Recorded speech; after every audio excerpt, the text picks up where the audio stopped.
In a world of remakes and remasters, Are we playing for what was once sacred and cool has now soured and become lame.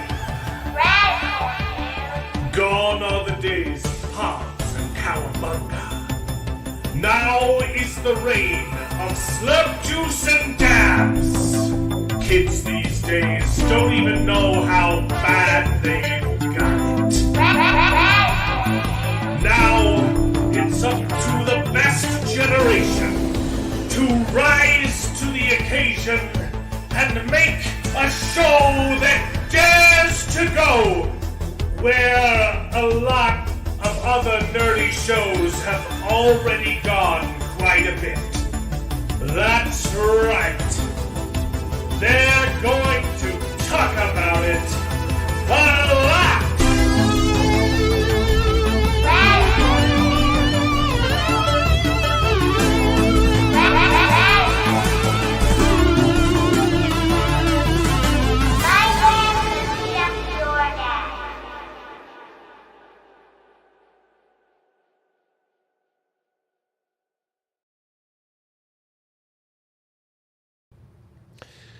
Hello, everyone, and welcome to the show. This is Best Gen, where nerds complain about nerdy things, and it's called Best Gen because we are all of us on the panel are Masomeiros from the same generation, and we happen to think that it's the best one out of all the generations. Not because we as people are better, but our movies certainly were. So strap on in and prepare to wax nostalgic as we reminisce upon the days of yore while simultaneously complaining about the utter filth that Hollywood keeps churning out on a daily basis.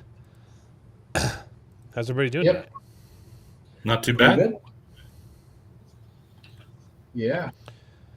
Yeah. I'm feeling much better than how I was feeling last week. No longer heat exhausted.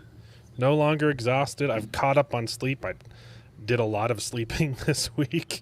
Did a little bit of editing. Not enough. I did release a special a sneak peek of a song for members only. If you want to become a member, like a good old Mark Clark here, our inaugural channel member emeritus, it's just 99 cents. 99 cents a month.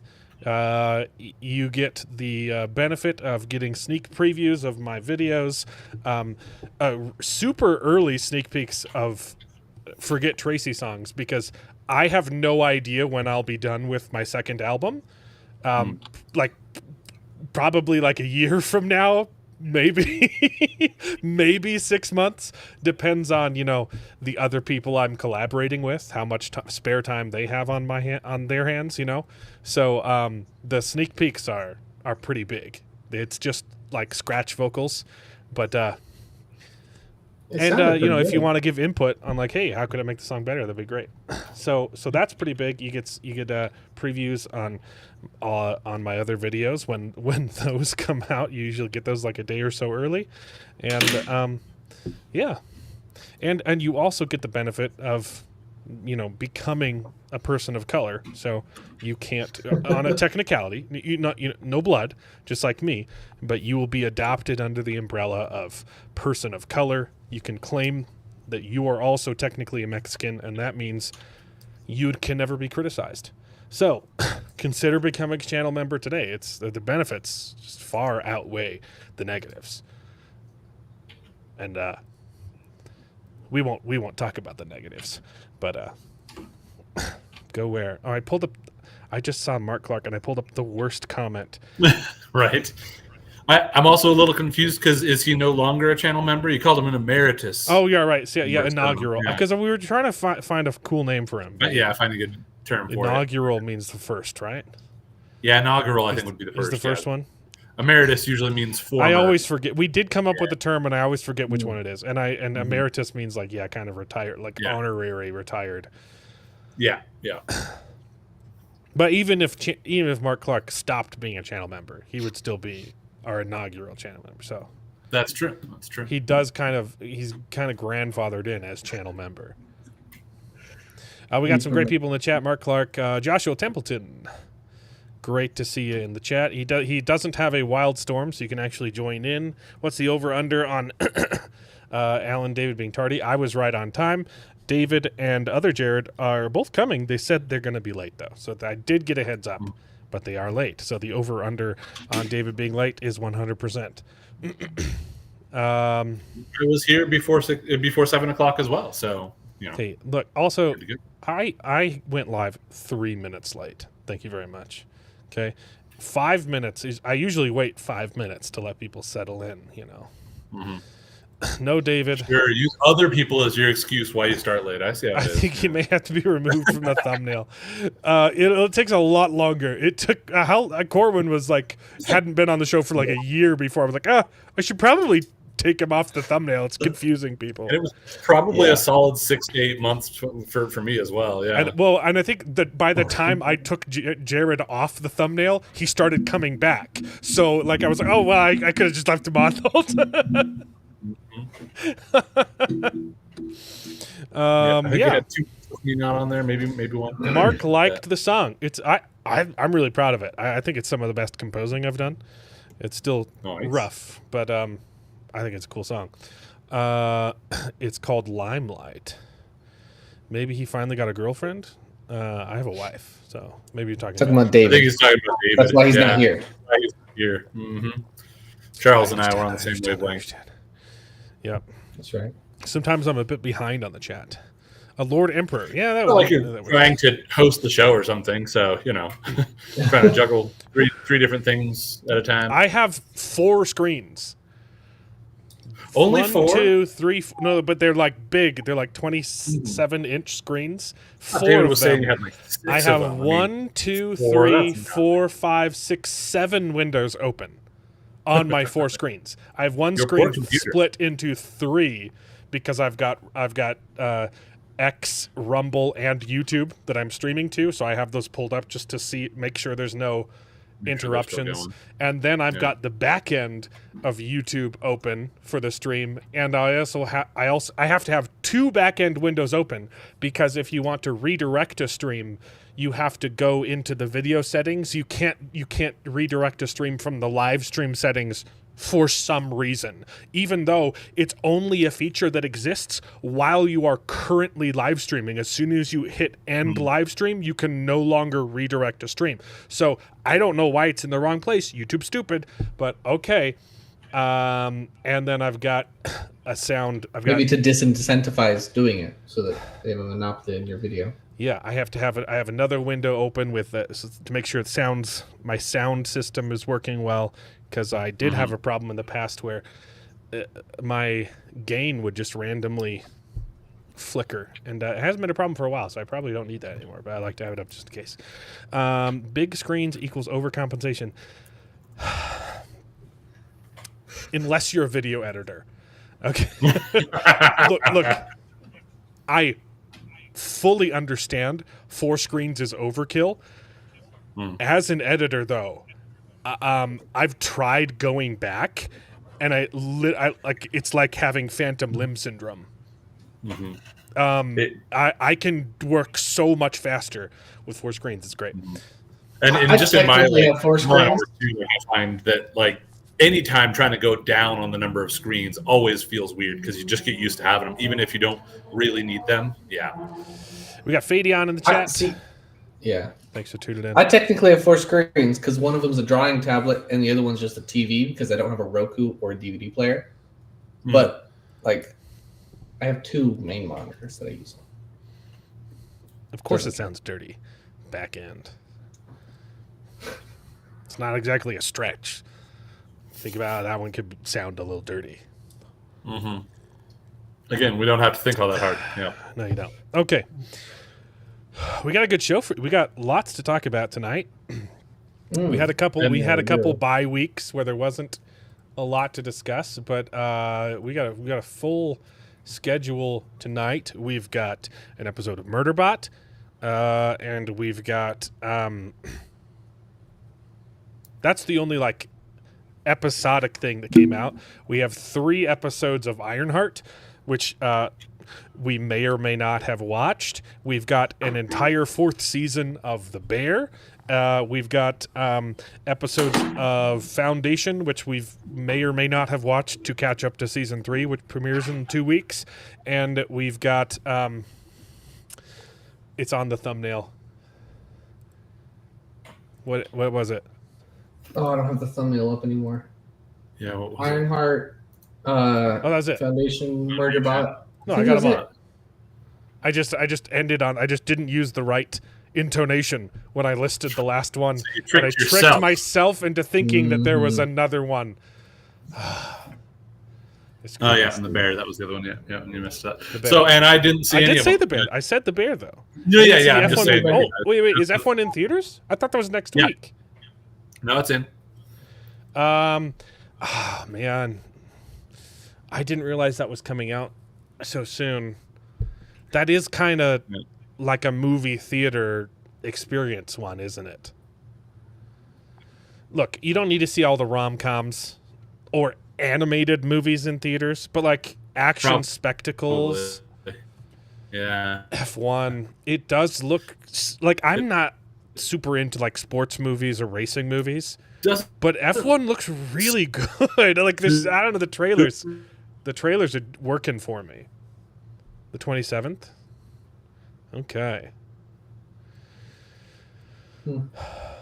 So none of us have watched it. Bearded just saw How to Train Your Dragon, but he's cutting in and out, so we'll wait for his internet to fix itself. Jurassic World Rebirth comes in next week. Next week. Wait. Does Superman Legacy drop in 2 weeks? Hold on. It's soon. I don't know the dates. Okay. Well, you guys need to stay after the show so I can buy your tickets. Except for Jared, because he's got his movie pass. Superman Legacy showtimes.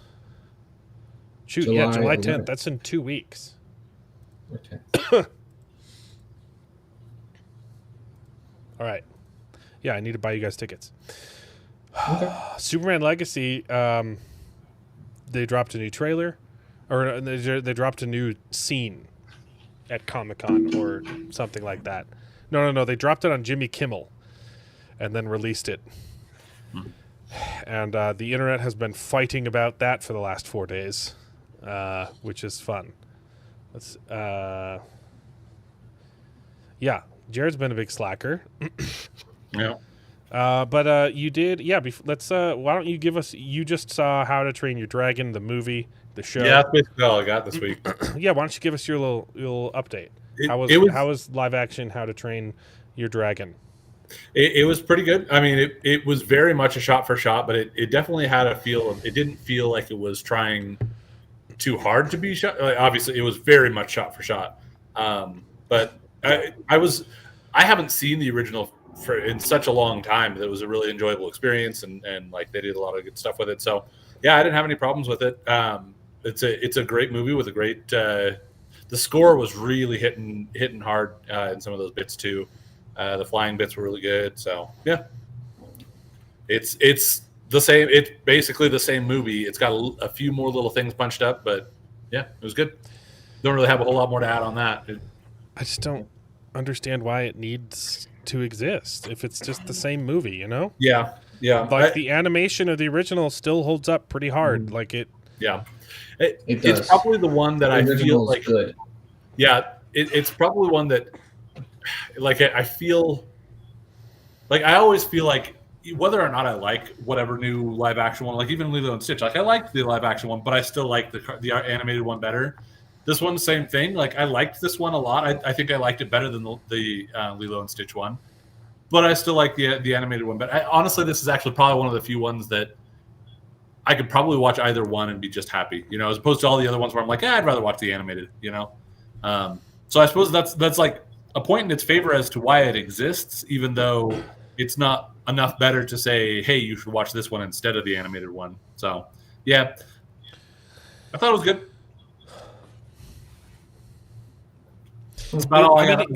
It looks fine, I guess. I just like I have no desire to go see it, you know? Yeah. It's just, I'm not like I don't think you have any need to go see it if you don't have an interest for it. It's not like there's something where it's like, oh, you really got to check it I think out. the original movie's great. Yep. Yep.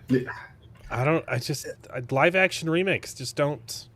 They're so unnecessary. And because they're usually inferior, I just don't care. Even it's going to take a long. I don't know. It's going to take it. It has to be like way better than the original for me to want to see it. It's not. Yeah. I will say that this is one of the few that I'm not really sitting there going, yeah, you really shouldn't have done it.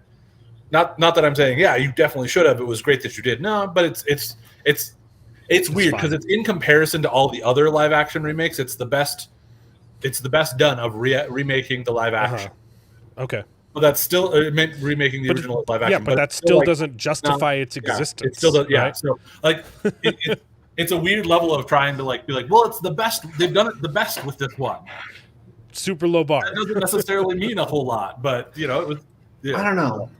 Well, I feel like there is something there. If you could justify it with just the visuals, because some people just want to see it looking realistic. They just want to see some dragons. But my complaint is that the dragons don't look real. No, they're very cartoony, like they did in the original, which is kind of interesting. Which defeats the purpose of doing it live action anyway. Yeah, so I will say I think the one advantage that you do get is you get a little bit more emotion on the faces of the human characters. So you do get a little bit more of that. Like even if the dragons look the exact same, I guess a lot of people are pointing out that there is a little bit more of a texture feel to them that makes them feel a little bit more real. And there's subtle things that they change, but they're still very animated feeling, but in a way where it's almost like there's other times I've heard a lot of people talk about and like compare it to Beauty and the Beast, where it's like, oh, they made the Cogsworth and Lumiere more realistic looking. It kind of made it worse. I hated Lumiere in that. Yeah.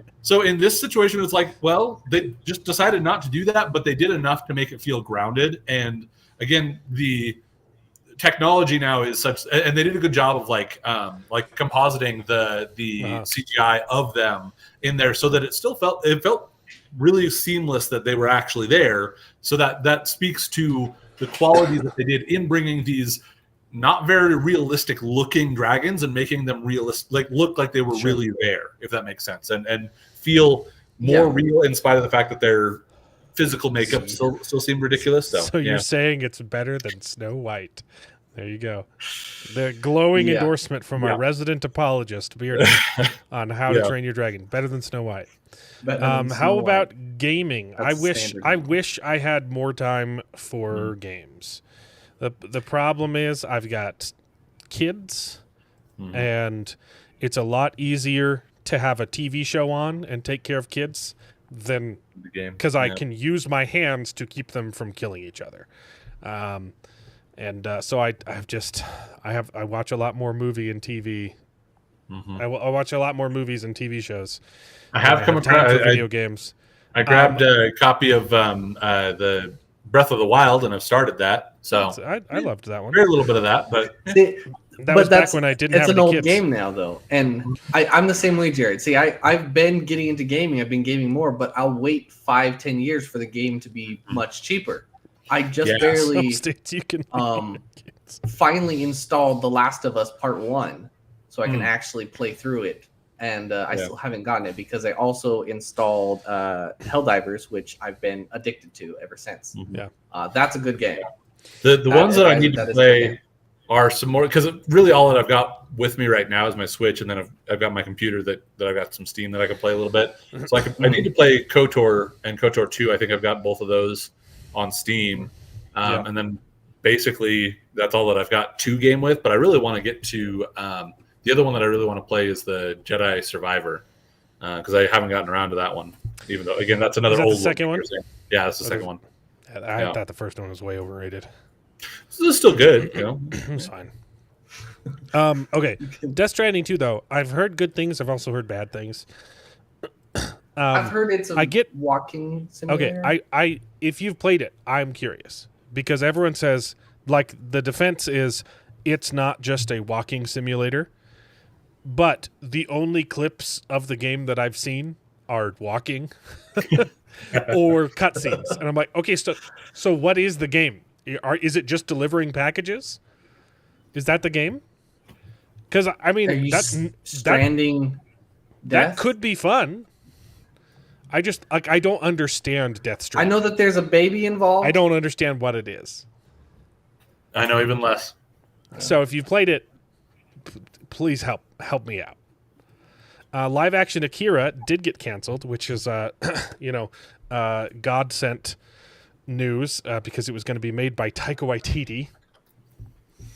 But they put it off for so long the options lapsed.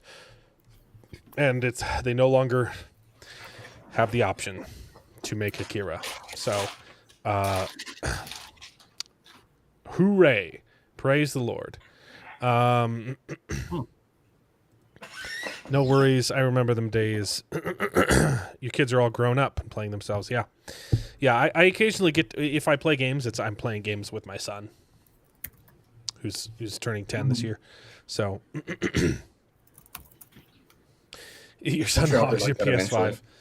Yeah, I had to get a separate computer because every time my son would get on this one, he'd screw something up. He broke my camera a couple times, and I'm like, okay, let's get a computer just for homework and games.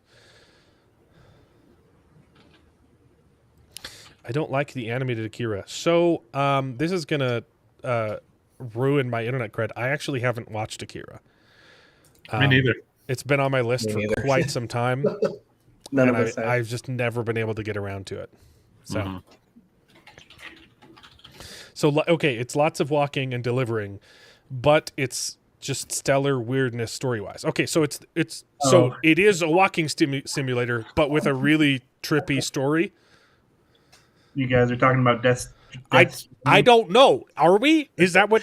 That's definitely I don't know what it You is. knew. I don't Just on the understand Death description, you knew Stranding. exactly what we were talking about.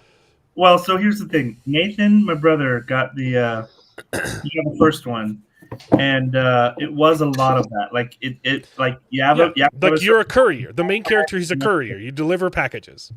yeah, and you have to have so much stamina to run, right? And so you're constantly just kind of walking everywhere, and you have to like build like ladders to be able to like Okay.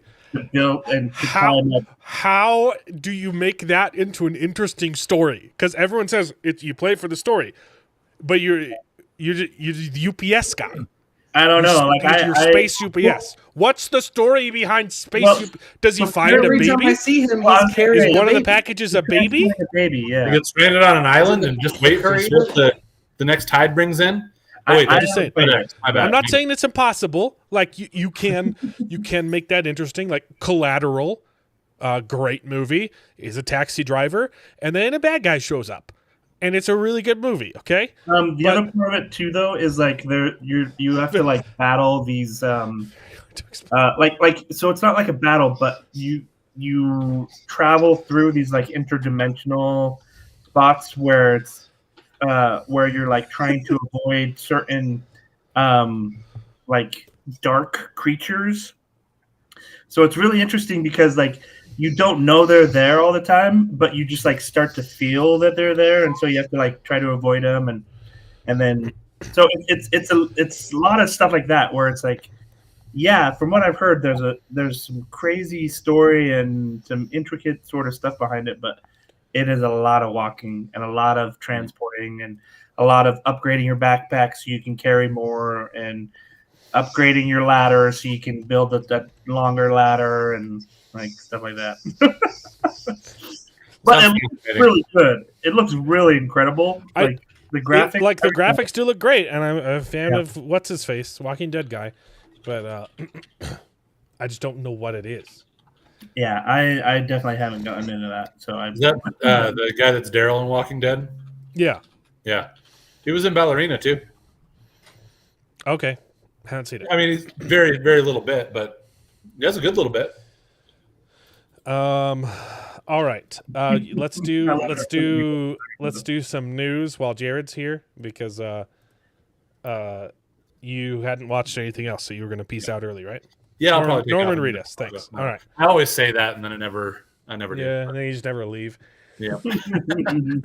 Okay. 28. What did you watch then, Jared? Did you watch? He watched How to Train Your Dragon. How to Train Your Dragon. That's literally about it. Yep. Didn't Sorry, I watch did. Echo or not Echo. Yeah. Sorry.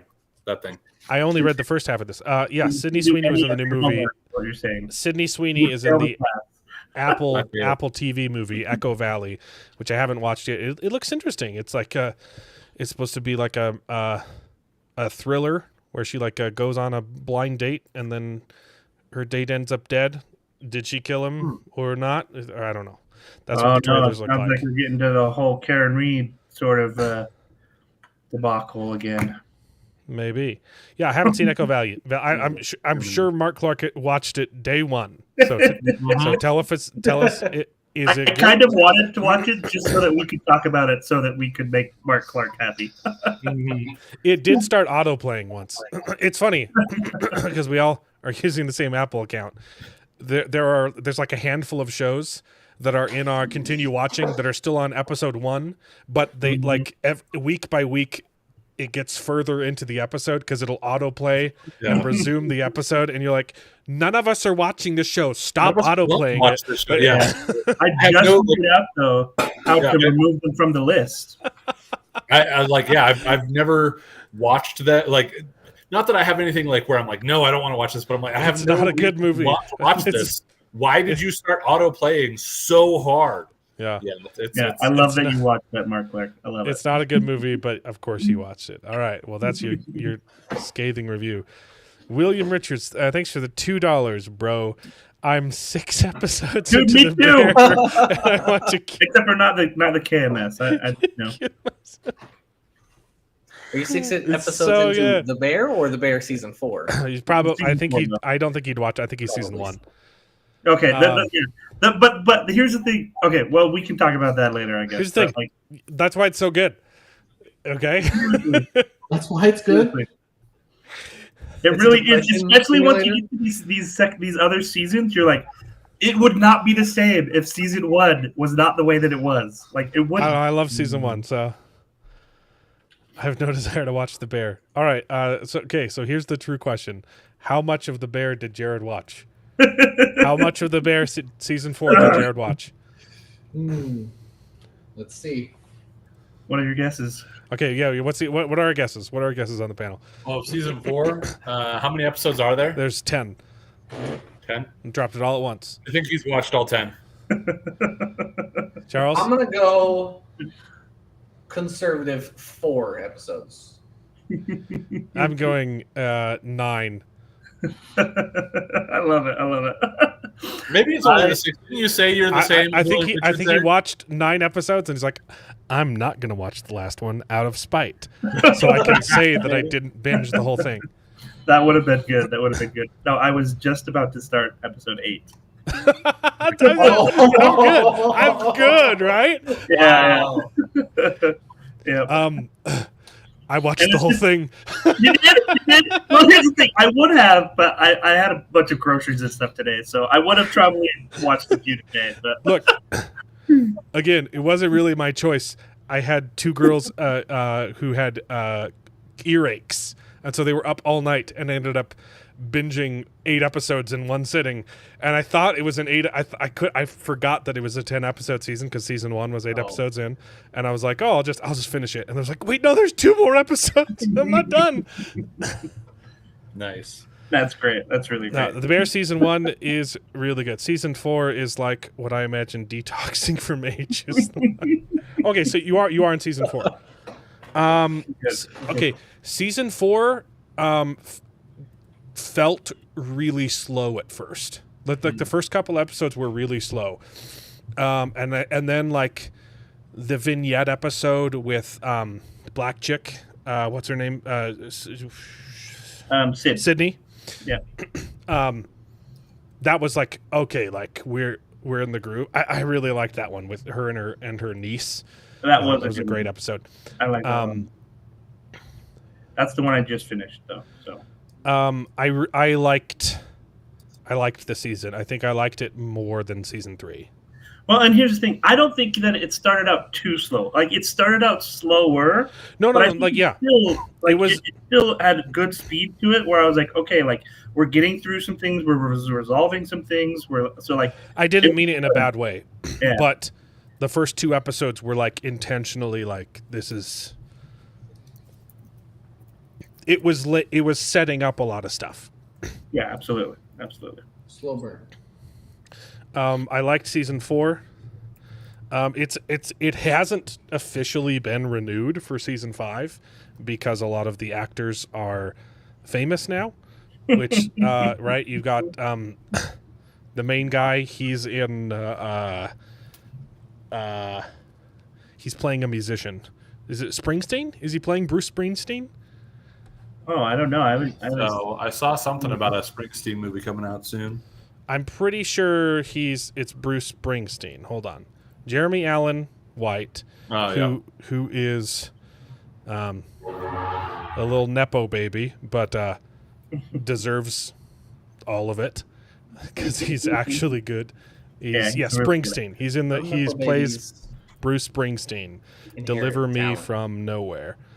He was also just in Iron Claw, which I've been told was really good, and I haven't seen that one. Yeah. Oh. Apparently, he's in the Mandalorian and Grogu movie, which. It's a movie, a Grogu movie. Grogu movie. So he's busy, and you've got. Wait. Charles was wondering what you meant by the Nepo baby? Nepotism. Nepotism? Yeah, I was just looking No. I was just saying. I was making a comment that some nepo babies inherit talent. Yeah. I wasn't. Oh yeah. Okay, I know okay. what the nepo baby is. No. He's he is. Some nepo babies are legitimate. Yeah. Some of them. So like I'm sure his parents were famous or something. I don't recognize the names, but they weren't actors or anything. Doesn't sound like. No. Yeah, Yeah, he was. Yeah. Have you ever seen Charlie and the Chocolate Factory? Yeah. Like You know, original, right? Do you know the guy who owns the chocolate factory? Like Willy Wonka. Oh my goodness! Yeah. That's Wow. So they're talking about the original. You can see it when you sorry. pull it up. You're Willy like, oh my Wonka. gosh. Willy Wonka and the chocolate factory, not Charlie. He's Gene Wilder's son. It lists him as the child of Eloise Ziegler and Richard White. Jeremy Allen White? Holy cow! Yeah, Are we he's talking Gene about Wilder's Jeremy son. Allen White still? Or did we Yeah. move on and I missed it somehow? I was pretty sure. I mean, he looks like the spitting image of Gene Wilder. Wilder. He Wilder, really but not is. White. That's a different name. Oh no, maybe it was just a rumor. Oh, it was There's- just a I can rumor. definitely He's not. see it on his face now that I'm looking at that, though. Yeah. We've been talking about this for like a year. Okay, it was it was an internet rumor. It's not even It true. was a rumor. It's not He's true. not Gene Wilder's It's just son. gonna No make way. Sorry. There's no way. We perpetuated a rumor that's not true. We did. Okay, How could you? we're wrong. Sorry. Look at that though. I was very confused for a minute because I'm like, oh, he's a Nepo baby, huh? Who's They are- his parents? And then, The spitting I've been image. This told for was like the last 5 years that he was Gene Wilder's son. So sorry for perpetuating that vicious lie. But So yeah. not a nepo baby. Sure. Okay. All right. Well, but it is an interesting commentary to your point that like occasionally some of the Nepo babies, they actually like, even though they got the opportunity from being Nepo babies, they have earned their spot. They've Absolutely. yeah. There's a couple of them. So. They No, I think, they grew up. A lot of them grew up with the same talent in their household, so they just learned it naturally. Yeah. Not well, I all mean, of them. look at all the Not all of look at all the Skarsgårds. You know, like They're all pretty good. great. Yeah. Great. I like the other guy's son too. In Tenet, the lead in Tenet is Washington, Denzel John Washington's son. Yeah, Denzel. I think he's pretty good too. Yep. Oh, I Okay, didn't realize okay. that. Oh, okay. His There's parents a are still handful of- theater people. Okay, I'm still reeling over the fact that I was told a lie that I. Yeah, I was gonna say that could be the case, but like when I looked him up on Wikipedia, like his parents don't even have like their own Wikipedia page. So like, Okay, point of the They're story all is right. point of the story is he's gotten super famous, so he's in a bunch of movies now. right, And his cousin, Richard, who was probably had the most screen time this season, He's in the Fantastic Four. He's the Thing. Right. Oh, really? Yeah. Okay. Ibn Bachrach. Yep. And what's her face with the I can never remember. I'm just looking at the list here. Sydney, whatever. Edibiri, yeah. I don't know how to say her name. Sydney's in a bunch of movies too. I have seen that she's in a bunch of stuff. Yeah.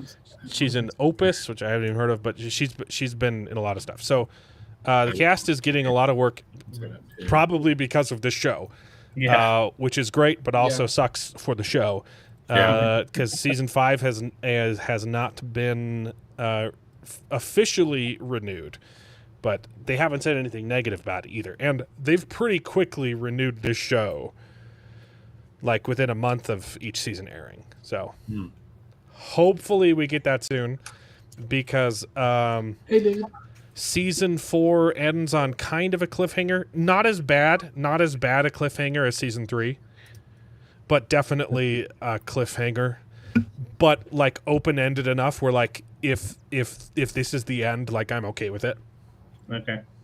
David, how much? It's still a pretty. It's still a pretty big cliffhanger at the end where you're like, what happens? But like, it's a very strategic cliffhanger where you're like, okay, like if this is the end of the story, I understand. I'm okay with it.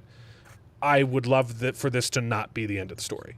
Dang, now I'm really sad I didn't get to the end of the season. I want to know. What show are you talking about right now? The Bear. Oh, you We watched weren't the whole supposed to. season? I did. No. Yeah. I was the one making fun of Jared. Well, here's the thing. I was like, Jared's going to watch most of it anyway, so I might as well. Yeah. And I was literally up until 5 o'clock in the morning dealing with girls crying from earaches. So what else was I going to do? Just not watch season 4 of The Bear? Okay. Well, I did not get to it at all, so. It was really good. Of course, they did another hour-long episode, which is the trend now. They didn't do that in season 1, but since season 2, they've had the one special episode near the end of the season. That's like it was the 7 Fishes, which was the one take, which was so good. So and good. then the follow-up. Christmas dinner, I don't remember. Long one take. Yeah, it's an hour-long one. Well, it's hidden. There's hidden cuts, but it's an hour-long one take. One. Yeah, it feels That's like crazy. And then season 2. What was the follow-up in season 2? It was the giving the hospital episode where she gives birth, which was interesting choice because it was just 2 actors like the entire time instead of like a big chaotic thing. And then in this one, it's a wedding, and it's really good. You got to that episode, right? You got to the wedding episode? That was episode. Oh, that is episode 8. That's episode 8. I was going to say, I don't think I got to that one yet. You got to that episode, right? The very last episode of the season? No, it's the third to last episode. The wedding is really good. I forget that some shows actually have a decent number of episodes. It's funny you're saying decent number with 10 of them being that decent number that we're getting to. Yeah. I mean, 10 should be 10 the minimum. is the minimum. Like if it has 10, I'm happy. It should have at least, most shows should have at least 10. If not, it's like, come on. But so many shows these days have like 6 or 8 episodes. I'm like, what are you doing? Yeah. The show has had 1.5 seasons worth of content stretched into 4 seasons. Yeah. Seasons 3 and 4 are like 2 days long. Oh, wow. That's how, was it season 3 or season 2 that started with like a vignette of, like each episode was catching up on one particular character and what they've been doing aside from everything else happening at the Bear. I don't remember which. That was season 3.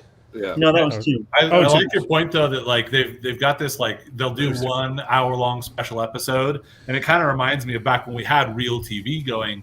That you would get like a holiday episode or like a double episode on it, like around your mid-season finale or something like that. Like I kind of miss those days too. Yeah. It is. Yeah. Season 3 especially, I think, was the most stretched out. Season 3, I think it's literally like 2 or 3 days long, and they keep from episode 1. They tease the review, and they don't even get to the review by the end of season 3. Dang, and then season 4 kind of just glosses over it, and you're like, oh, well, it includes, it shows the aftermath of the review, right? Yeah. And season 4 is actually technically it's like a month long, but they Yeah, actually month and a half. skip forward. So they skip a lot of time in season 4, Yeah. and Well, and Prophet here's the thing too. did not like the ending. I haven't gotten to it yet. I was crying Well, during and episode 10. I cried a lot. that's the thing. There's so I also understand. I think a lot of people aren't going to like the ending of season 4. It resonated a lot with me because I've had similar I've had similar things. Like it felt really personal. It was a little bit too much Sydney. Nope, that's not the one. And not enough Carmi. Yeah, I agree with that. I also liked Carm's ultimate, the reason behind that. There was a reason for it. well, And that's what the finale was. And so I understand the annoyance, but I also understand the choice. So, I think a lot of people are going to be upset with the finale. It resonated personally with me a lot, and I liked it. Well, and I think just generally this whole season has that's why I really appreciate it, is because there's so many times where, like I kind of mentioned earlier, like if you didn't have season 1, then season 4 just isn't as sweet, right? Like there's so many things that happen that you appreciate because of the growth that these characters have. You've truly been able to see them, Absolutely, yes. and develop. Richard needs to make a move already on the lady. Oh, I know, right? Like the one that she hired. I mean, he hired. Seriously, he touched her tie. Okay, that's basically making love on screen. Basically making Richard has been my favorite character throughout the series, and it's strange to say that because season 1, like you absolutely despise the character. Like this is the worst guy ever, and then they make you love him, and you're like, dang it. Well, I think it's even better this season. Like that, his growth has been really great this season. So Richard is the reason I loved the finale. Oh man, because the first half I wasn't 100% vibing with, because it was just Carmi arguing with Sydney, and then Richard comes in, and the second half was like I was bawling my eyes out. It was really good. Yeah. I literally wrote a song about it. My one of my first cousins died while I was we both went on LDS missions together to different places at the same time, and she died on hers while I was gone. Oh, and wow. It's one of the songs on my first album for Forget Tracy. It's Failure to Yield, which is how she was killed. That's one of my favorites from your album. Their car was T-boned by a car who failed to yield to their right of way. And the first thought that I had when I found out by email that my cousin had died was, I wish that I knew her better than I did, because we were good friends, and we were she was my age, so we were really close. Yeah, she was a little bit younger than you, but so I was pretty close with her, and we spent like 1 year in college together. We were both going to BYU, and then we were going to come back and we were going to spend a whole bunch more time together. And I was like, we were going to get closer and going to have a lot of fun. And that was, robbed from me. So there's a specific line in the finale where they're processing Carmi's brother's death. And he's like, I'm jealous of you, Richard, because you got to know my brother more than I did. And I was like, I couldn't. I was like, that broke me. That's hard, yeah. That's also something that I really appreciated with this one, is that they're diving into more of Carmi's reaction to his brother passing away. And I really think that there's so much depth to it. I love it. Yeah, there's they're talking about how tight the budget is, and then they hire all of the people from the closed super fancy restaurant, which is like, I could understand if they hired just the lady, but they also hired her 2 servants too, and I was like, okay, I don't know how they're affording this, but that was. Well, I don't know, but it was it was clearly a plot people. hole that bothered me, but I was like, I also really like these characters, so You do. I like that they're still in the story, even though it's ridiculous. I gotta say, so far though, actually my favorite scene so far has been where they're all underneath the table. Like that was by far one of my favorite scenes. Yeah, in the long. There's a wedding. The wedding episode is great. Okay. Oh wait, is that the one you were talking about? Yeah, the one where there's a wedding, Jared. Yeah, I was like, oh wait, the wedding. Yeah, I saw the wedding one. Yeah. I said the wedding episode, and you're like, oh, I haven't gotten there yet. I know, My favorite part is when they hide underneath the table at the wedding. Sorry, man. Yeah, I'm like, shoot. Yeah, I saw that one. Oh boy, that was a really good episode. I did like that episode, but that was my favorite part of that episode. Is the wedding one? Yeah. The show. I wish the show would focus more on Carmi, but Sydney. I like Sydney's character too. So like, I don't mind the screen time. I wish it didn't come at the sacrifice of Carmi's character. But and like that was his whole thing with the finale too. Is like, yeah, he was kind of sidelined in the last finale as well. Or no, was that season 2? Finale? No, he was not sidelined in that was last season finale. 2 finale too. He was locked in the freezer. I mean, there is a reason for it. I don't think a lot of people are gonna love the reason, but Sugar is fantastic. Sugar's great. Oh, I love Sugar too. Yeah. Scrolling through X, but do LDS churches really not have windows? I've already told them. Yeah, no, they definitely have. They have windows. I don't think there aren't like see-through windows on our temples. There's a lot of stained glass windows. Yeah, you'll get a lot more stained glass in the temples, but even those. I believe the Jehovah's Witnesses have a thing about not having windows on their churches. I actually just Googled that as well. That's what I had heard, is that I they didn't have their own windows, but it's generally more of a cost-saving and simplicity sake thing. So some of them do. It's not that that none of them do. They just generally don't.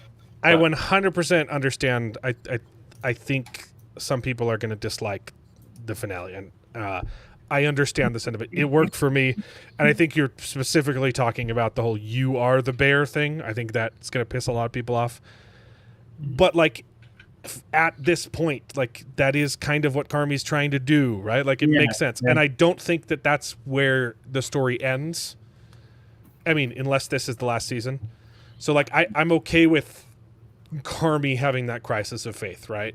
As long as that's not like the message of the whole show, which it could be. But I love Sydney's and Mary Sue. She kept making lots of mistakes. She kind of screws up like she is for all of season 2. Yeah, and even season 3, she's at the beginning at least she's.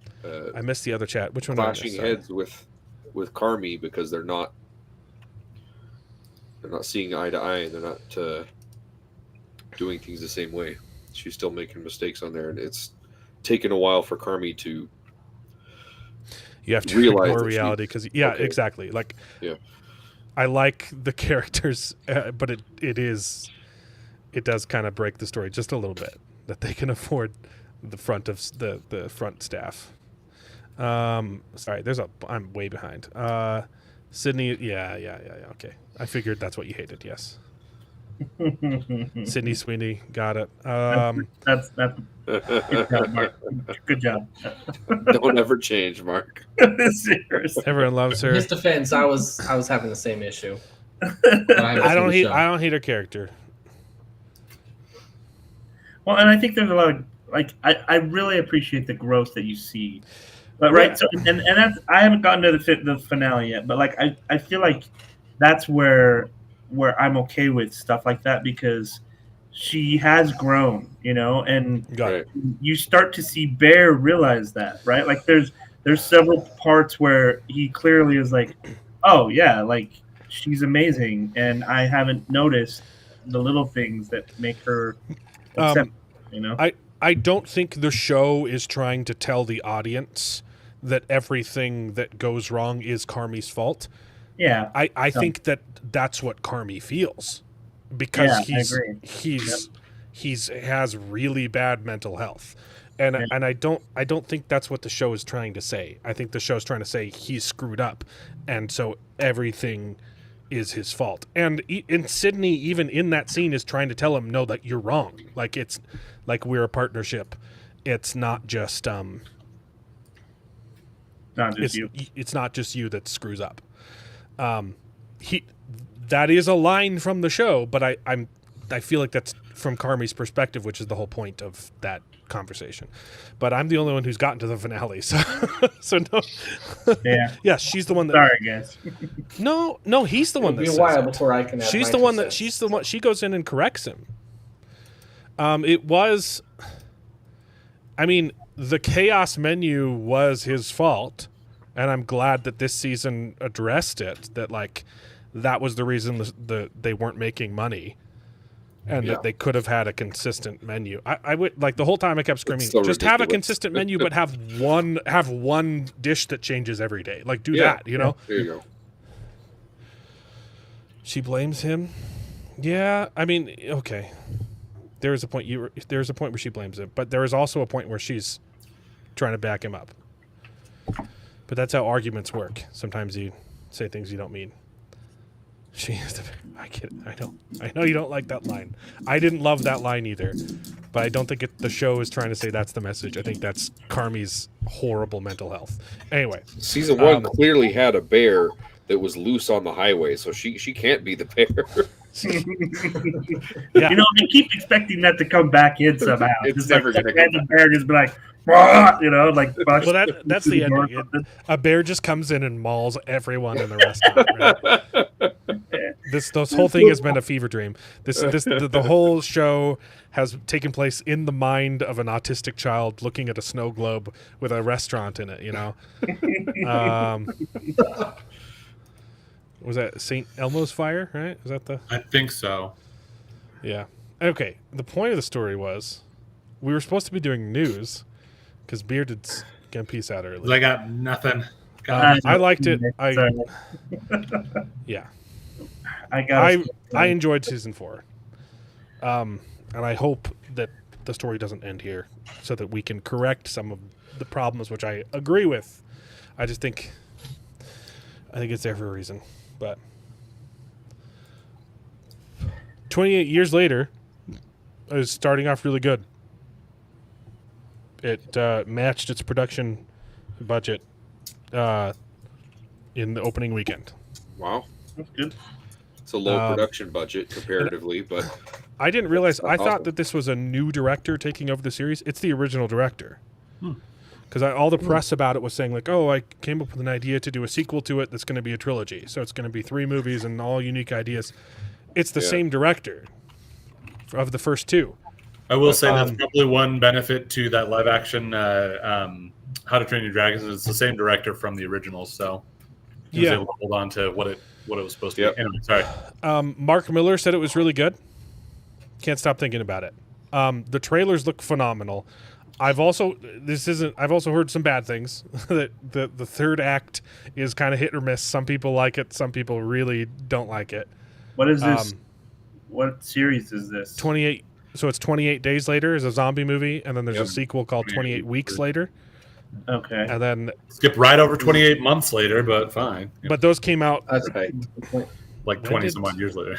Yeah. the first movie came out in 2003. Got it. Okay. And the sequel came out maybe a few years. That's probably why I It's didn't. not quite Sequel 28 came years sequel later. came out 5 years. No, 4 years after 26 that. years after the original.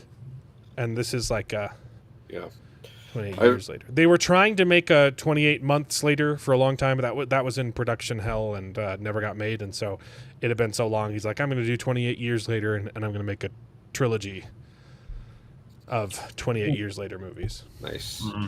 Yeah, I own both of them on DVD, but I've never seen 28 Weeks Later. I Saw the first one with my wife, and then she didn't want to see the second one.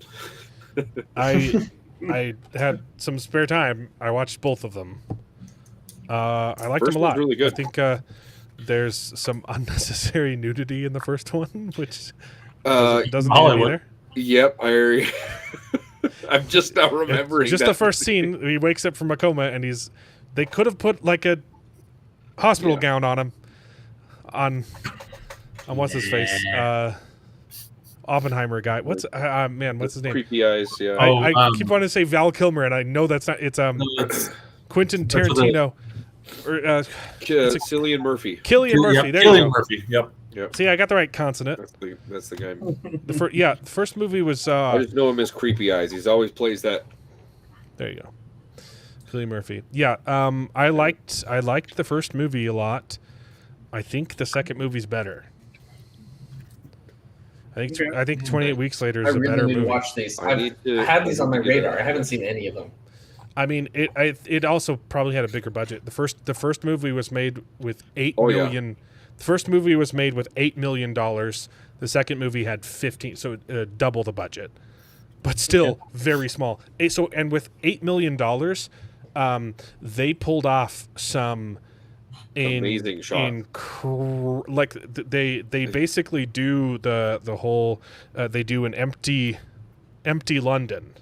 Yeah. Like is done in I Am Legend in New York, except there's no CGI. They just woke up super early, threw a bunch of trash on like famous streets, and just asked people like, "Hey, can you just wait like 10 minutes? Don't cross the bridge so we can get a shot of Cillian Murphy just walking across the bridge completely alone in his hospital gown." And so they just had to like guerrilla film make it. With some really great, just completely empty London shots that are incredible. So nice. I get nudity is accurate. I don't need to see it, in a movie. It's not sexual in any way, Yeah. Accurate and it's there unnecessary. for realism. I understand why it's there. I would prefer it if it wasn't. But again, it was a good movie. Yeah. Yeah, I really like the first exactly. Yeah, you just said beat me to it. I liked the second movie a little bit more. I think, like, story-wise, it was more interesting. And it has Hawkeye in it, so. Nice. And it's got Rose Byrne. I like Rose Byrne. Do all of them? Do they follow the same character, or are they different characters? No, there is zero carryover between the two movies. And there's reason for that. Got it. But yeah. Well, okay, yeah, kind of. I gotta watch it. misremembering how not everyone in the first movie dies. Yeah. Okay. Well, Spoiler alert.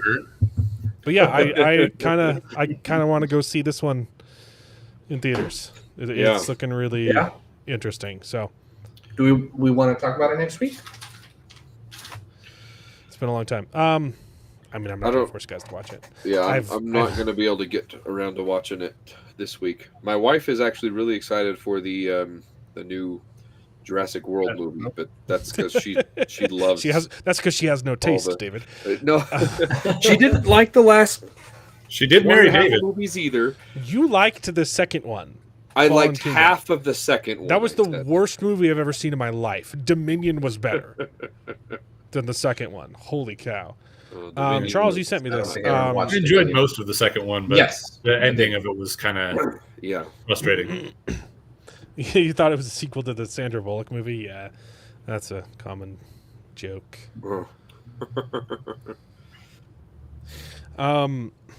House of David Season 2 will cost an extra fee on top of Prime Video. Oh, this is a nothing burger. Is it? Yeah, did you read the article?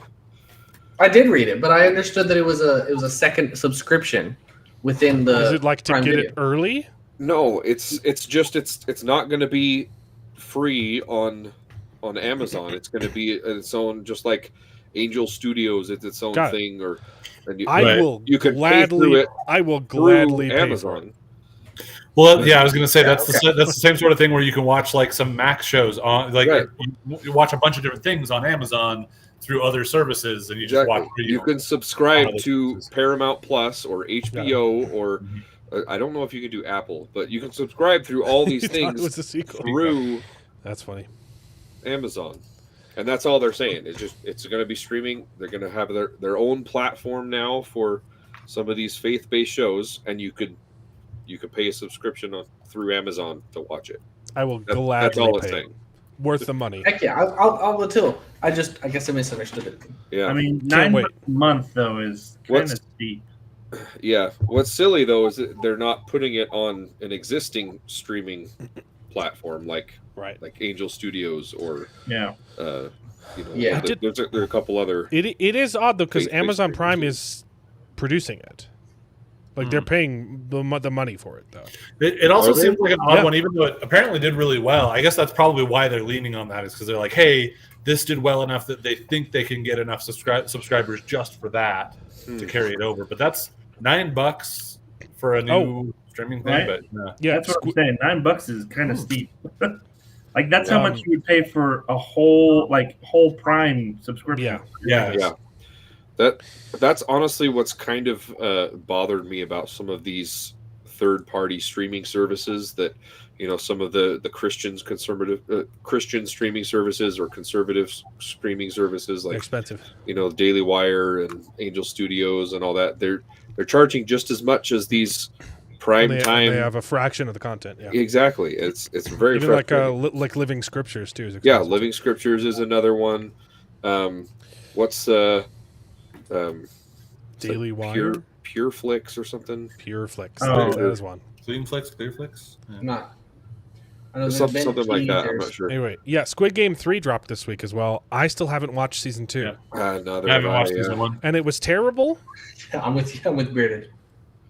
I know of Maybe it. on an island. I heard that season 2 was kind of hit or miss. Like you loved it Yeah. or you hated it. So Well, I might I- have to check it out because someone resubscribed to Netflix for some reason. I had canceled it. That happens a lot to you, doesn't I it? know. I just no. I don't know what to do. His kids have resubscribed to like on my subscriptions. Back when we used to be sharing. Yeah. I had Netflix. I got an email one day. You've resubscribed to Netflix. I was like, what? Yep. No. That just happened this last Summer? Friday. I'm like, who What are you- just? But That anyway, sounds about right. so yeah, I'm gonna have to catch up on some of the things I never finished. I Yeah, still need I- to watch Dark. You do need to watch Dark. before I cancel again. So I don't think Pendragon. Yeah, they've been dead silent on Pendragon. Well, Yeah, because I haven't heard anything. Daily Wire's in a bunch of legal trouble. I know so- I'm really and- pissed with and- them. They were supposed to do Pendragon. They were supposed to do the Snow White, which is also never happening. Yeah, well, Yeah. what with Brett Cooper leaving? I mean, I know. Yeah, I was yeah. going She's to a cancel Fox my News. Daily Wire. She joined Fox News this week. Did you see? I Did heard you that. really? What? Yeah, she's a Fox Dang. News contributor. Wow. So the joke was that everyone on someone on X posted a picture of her, but with blonde hair. It was like, oh, she's now a Fox News because all of their oh, all the women have blonde hair. yeah. Yeah, But yeah, she's also has her channel as well. But yeah. if here's the thing, I think it will be released. It might not end up on Daily Wire. They might have to sell it to somebody. But like it's Pendragon or done. the Snow Pendragon, yeah, Yeah. it's done filming. Pendragon will Snow come White's out, not yeah. happening. Snow White's not happening. Never happening. Snow White. But yeah, I'm kind of Um, upset with them because I was going to cancel and they said, oh, we're going to come out with Pendragon this year. We're going to do Snow White this year. We're going to add a whole bunch more stuff. And then to none of that Ben's happened and then in 2024. Nothing That was supposed to come. Both of those were supposed to drop Yeah. in 2024 Yeah. And they have a good Steve start didn't like season amount 2. of material in Bent Key, but then they didn't add anything else this entire year. It was really frustrating. Season But 2 of Squid Game. Yeah. They did get rid of their CEO that I don't like. So hopefully things will be better. Jeremy, But I yeah. don't know. We'll see. Yeah, I never liked Jeremy Boring. I think some of the people at Daily I Wire don't do know. some good stuff, but think I could yeah. not stand him and his policies and the way he handled things is just terrible. I was never a fan of what's her face either. The Candace Owens. Candace Oh, Owens, yeah. did you see Candace Owens this week? Candace Owens, yes. Had a huge video talking about how Mormons are being paid to slander her. Mormon pastors What? are being paid by the church to Jokes on to her. 'Cause attack. We don't call our. We don't have pastors. We don't We have don't pastors. have pastors. What is this? Well, we do. We don't have pastors, but we do have windows. We do have pastors. We just call them bishops instead. But Yeah. we And they just work rarely differently use from the term normal pastor. pastors. It was really funny. She's like, yeah, the Mormons and one other group were getting paid to attack Candace Owens. You're like, what? Sure, sure. Yeah. Yeah, They're called bishops. yeah. Yeah, they're called bishops, but they work a little differently from pastors. It's also kind of a generalized term, like all of us in the church are supposed to look Right. after the rest of the flock as Right. well. So, Yeah. so But more that is the news. closest analogous. So role. Ironheart dropped this week, and Wait, it did. the first Oh, 3 is it episodes. a TV show? No, it's Yeah. six I thought six it was episodes a movie. long. They Okay. dropped 3 episodes. They're So going to drop half- 3 half more the in a week. series. This is Massive TDS definitely pointing out, definitely not a bot account promoting Ironheart. Insert release date here. Nice. That is so. We love it. Highly Definitely anticipated series, right? organic hype, Yep. not manufactured in any way. Wow. It's so funny because like the people who it's made for aren't even watching it. No, because they're not interested in this type of thing. They're not intrigued by superheroes. I've heard.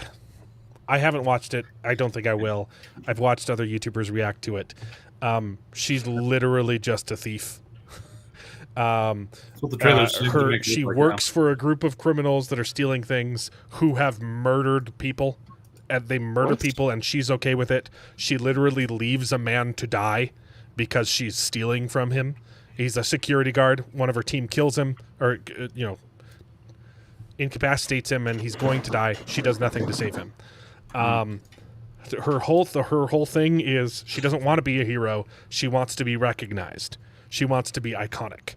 So it's the opposite of of Spider-Man. Like Spider-Man is given powers and has to accept responsibility. She, and in the show, is literally given everything and wants to be recognized for it, right? Like she was given free money from Wakanda to develop her suit in the movie, as she's given free government money in the TV show. She's given grants to develop her suit, and she still can't do it. And she does a bunch of damage to MIT or Harvard, wherever she's at, and so they kick her out because she blows up the school. And then she goes back to steal her suit because it's hers, but it was paid for by grant money. Yeah. And then she keeps You know what saying, they say, though? if only I had money like that idiot Iron Man, Tony Stark, then I would be able to do this. When the entire theme of that movie was Tony Stark built this in a cave with boxes. scraps. Yeah.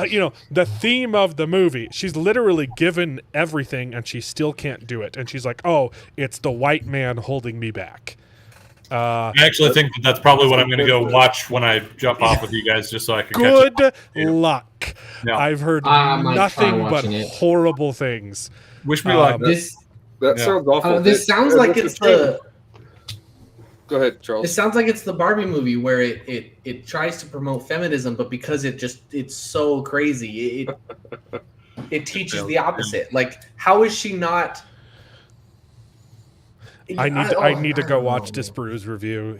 He's very entertaining. I just watched somebody who did a rewatch of Black Panther 2, and I am anticipating the frustration that came from the okay, we get it, white colonizer, thanks for saying that every 5 minutes.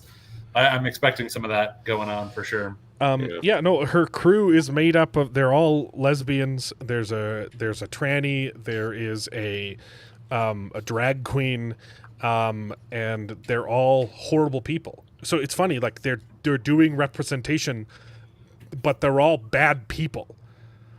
So it's not good representation. Like it's Yeah. like, oh, it's funny. Well, I mean, here's the thing: if they claim it's good reputation, does that say more about like? It kind of. Hey, it you kinda- said it. Disney thinks that all black people are criminals. So that's Apparently. literally the Apparently. message that they're sending. Yeah. $1.99 from Mark Clark. Thank you so much. Why do you hate yourself so much, Bearded? What can I say? Maybe I'm just doing it for you guys. I'm sacrificing myself. He's a You know me, I glutton. don't end up hating it so much. So yeah. He's a Yeah. glutton for punishment. Yeah. So I still haven't seen Wakanda 2. Wakanda Forever. Because I just can't bring myself Yeah. to watch it. Yep. there's I haven't watched half of the new Marvel stuff. No, more having than just half. watched Yeah. that rewatch. Somebody else watched it. There's a couple of good little bits here and there, but it can be a pretty frustrating one to watch. I think I've watched like 2 out of the last 10 Marvel productions. Yeah. Which is the I multiverse am of I watched planning to And I Multiverse of think you've Madness. watched more than me. I 'cause watched the 2 multiverse ones. I watched the Doctor Yeah. Strange one and the Ant-Man one. Yeah. and I Thunderbolts had is not good. watched I will say Thunderbolts I- is good. I also watched Marvels, which was horrible. I did hear that Thunderbolts was pretty good. Yep. I'll stand So with yeah, that one. I'm planning to watch that one. Yep. But Yes, the writers I'm- don't have are Yeah. moral relativists. They don't believe in good and evil, so they can't write about it. Yes, Well, I can say I'll- that years. I'll argue that they're trying to explore some of the nuance and complicated situations going on there, but I don't think they're doing a great job of it. So yeah. Let's see. Daredevil, Born Again. The team making the show was instructed to not watch the Netflix show. I think that they all said, What? no, never mind, we're going to do it anyway, though. I'm pretty sure they all said, No, we're going so to. They we're gonna do actually it. told us not to watch the Netflix show because they didn't want it to affect how we were editing it. So the editors specifically. And then once we did a rough draft, we said, no, we're going to go watch it. Yeah. And yeah. then we were able to change the tempo and the music to match that darker vibe. Yeah. Huh. And Mark Miller had the best take on this. Insanity. Don't watch the best thing that Marvel ever did. Seriously. I do kind of get the idea of like, we want to do our own thing, so we don't want to necessarily be too overly. Yeah, like, But they didn't want to do performance-wise, their like, own thing. It never ends up working out. You're right. I'm just saying I get the concept, but that- they're just it always fails. That's something One, that you, though- that's something that you kind of want to do as an actor, right? If you're given the role of the Joker, right. it, Well, it sometimes can be detrimental to go study other performances because then that's all that will be in your Yeah. head, and you won't give a Right. unique You want performance. to In make my- it your own. in my Yeah. mind, But I'm in not this an actor. example- You've done more acting, so like I'll give you a little bit more credit on that. But like in my mind, I feel like it'd be important to know what's come before to then. I agree. But you have to like have your own thing. You can't just like that's the thing is you have to make sure you're not just copying it. Yeah. So like I get that that's why you wouldn't want to watch it, but I feel like you'd want to watch it, but then have to But say, okay, if your show is a sequel That's what I'm to saying. the show, Yeah, you you're should right, yeah. probably watch the show. Exactly. That's what I'm I saying. In agree. this case, it's supposed to be a direct continuation of what came before, so you better darn know what came before. yeah. Absolutely agree. That does seem like insanity to me in that case more than any of them to say, no, we don't want you to be influenced by the vibe of that one because we don't want that vibe, but we're supposed to be picking up from that one. Yeah, no, I'm We're just trying to give a little bit of credit we're towards coasting off of the even though- popularity of that vibe, but we don't want to be the same vibe at all. Yeah. Truth Sworn, yeah. Good evening. What are we discussing tonight? Just about everything. We're doing news right now. So, Daredevil. Did I get any reading done? A little bit. I got a little bit of reading done, but I could not start Deathstalker because I realized I needed to start Path of Daggers. Next week, hopefully, we'll be streaming Path of Daggers with Nerdporio Lifeform. Just the first half of that book. So I'm already 20%. 75% through the fires of heaven. I'm into day 3 of Wind and Truth. So Good luck with that one. I think I finished book 2 of The Wheel of Time. Nice. Nice. I That's talked that's to a good ending. I talked to some real life friends who I've learned that I need to like filter myself when I talk to you in person. 'Cause I get too passionate and it kind of pushes them away. They're like, I don't want to talk about this as much. But I talked to some real life friends who I hadn't talked to in a while about Wind and Truth, and I was like, ooh, I better pull back a little bit. They might have really liked it, and they're like, and they both hated it. And I was like, okay, so Well, here's the thing. Having that conversation with you. I hated it too, and I'm glad we can. I was like, sometimes we butt heads a little bit, but it was very fun that they both had the exact same feeling as I did. Yeah. So yeah, I actually got a good chunk of that. I finished 20% of Path of Daggers, so I only needed to finish 30% next week, and then I can start Deathstalker. So, according to Film Threat, yes. So I think it ends with a Mephisto cliffhanger. But Oh, because I think he's seen the full season. I don't know. yeah. I had heard rumors that Mephisto was supposed to be in there somewhere. I've never really liked Mephisto in the comics, Yeah. but Who's whatever. Mephisto? He's Satan, The devil. basically. yeah, he's Satan. Yeah, that makes sense with the Disney Marvel stuff, but not with the Netflix Disney stuff, right? They're making a sequel to Daredevil. You should try and emulate it. Yeah. I thought Spawn was supposed to be the devil in Do Marvel. the next he's Vorkosigan book. So I read. Spawn I is the finished. Spawn. It's a different universe. Oh, anyway. yeah. The son of the devil. Oh, they're different universe? Yeah. I'm pretty sure Spawn is. Yeah, Spawn's My a bad. known thing. If maybe not DC, but I don't think it's DC. I think it's It's not. I think it's Image Comics, but it crosses over there we with DC a lot. Okay, There's a yeah. lot of Batman and Spawn comics that Yeah. team up. Got it. So Mark, I I have thought not ever read the comics.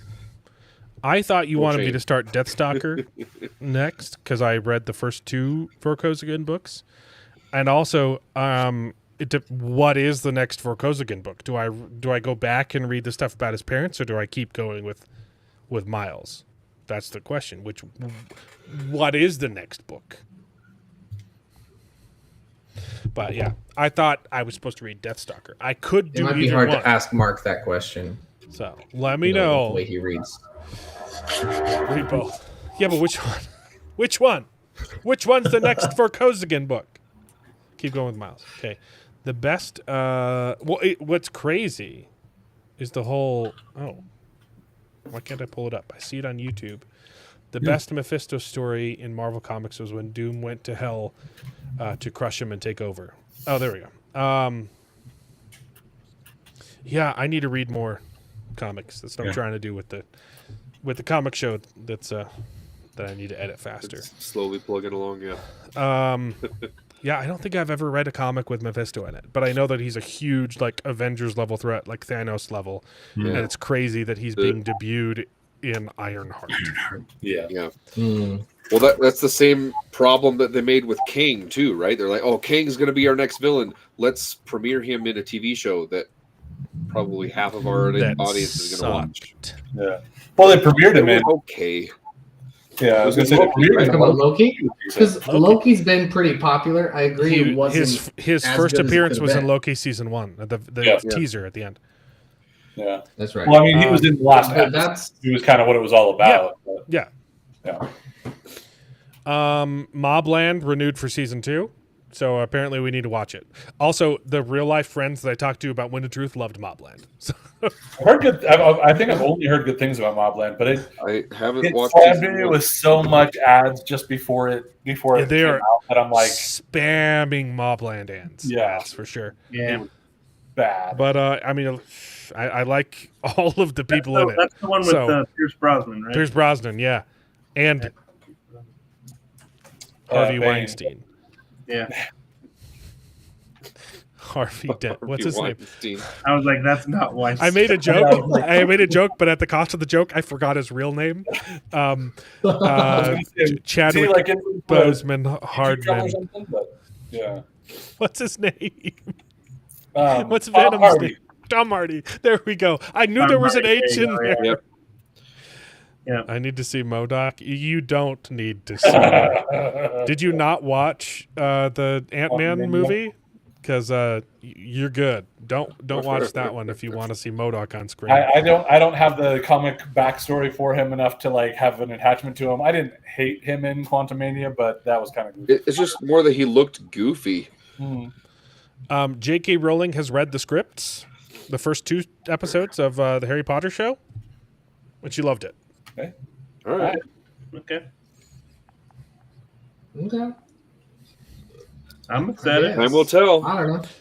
I guess, yeah.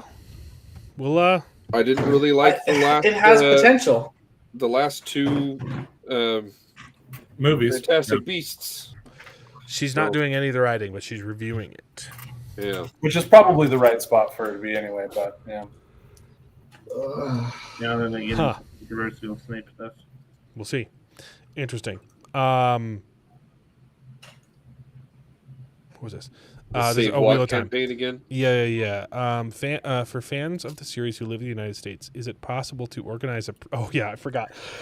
Oh boy, this is a real actual tweet. For fans of the series who live in the United States, is it possible to organize a protest in front of the Sony building? Burn tires? Burn buses? Let's go for all or nothing. Holy Yeah, crap! that'll get their attention. Yeah. I see why most of the main characters were bad people in the show now. Yeah, well, this is who they are catering to. Yeah. People who have no morals. Yeah. That's why they can't write about heroes. They don't believe in morality. Yep. Moral relativism. Gadfly said it.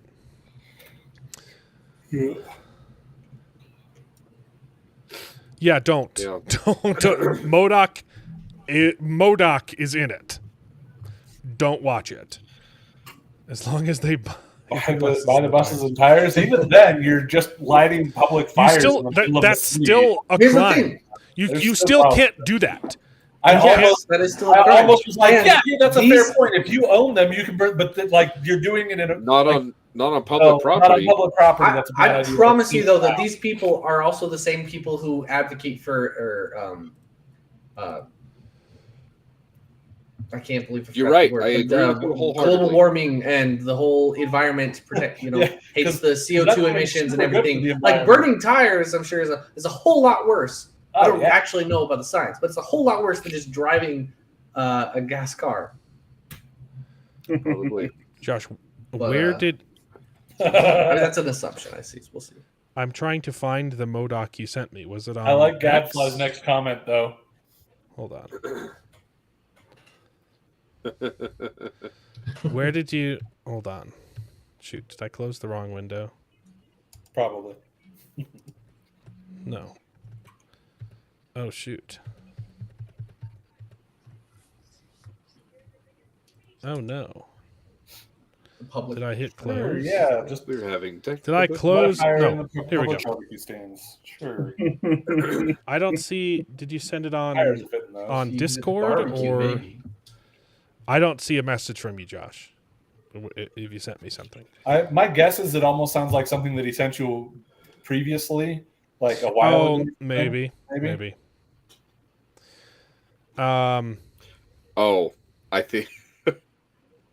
I think I remember.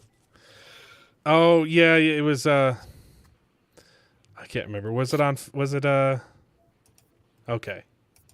Was it a certain crossover with Was another? it Sydney? Was it Sydney Sweeney MODOK? Yeah, I think that's what it was. Let's see. Oh boy. I can't find your message. I can't remember if it was on X or Discord. Probably. Wait a Google second. No. It was Josh that just said that, not Mark. it. It couldn't have been a Sydney Sweeney one if it wasn't That's why Mark. it's a crossover. Although I there's don't see Mark a message anywhere. reacting to a Sydney Sweeney MODOK.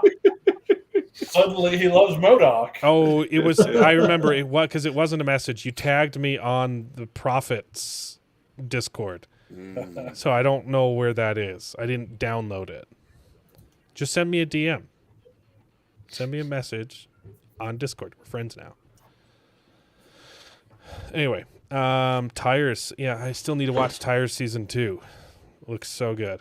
Did you see the Gadfly's comment? Oddly enough, burning tires would be a suitable metaphor for the show. For the show, yeah.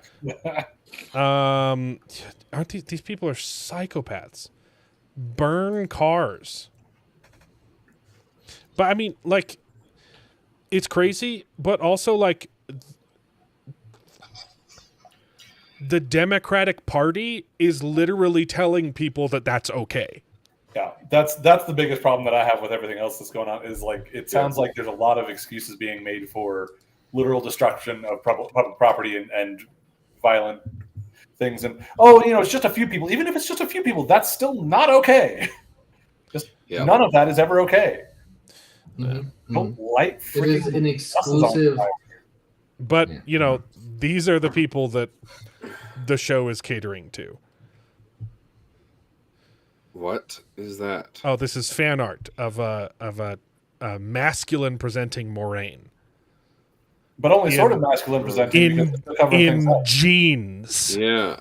In jeans, yeah. What? Okay. This is their target audience. I had to see it, so now you do too. Wow. Thanks for also, that, bro. Thank you. here is some concept art that didn't make, well, not concept art, that they actually made this costume, and it didn't get put in the show, for 2 reasons. I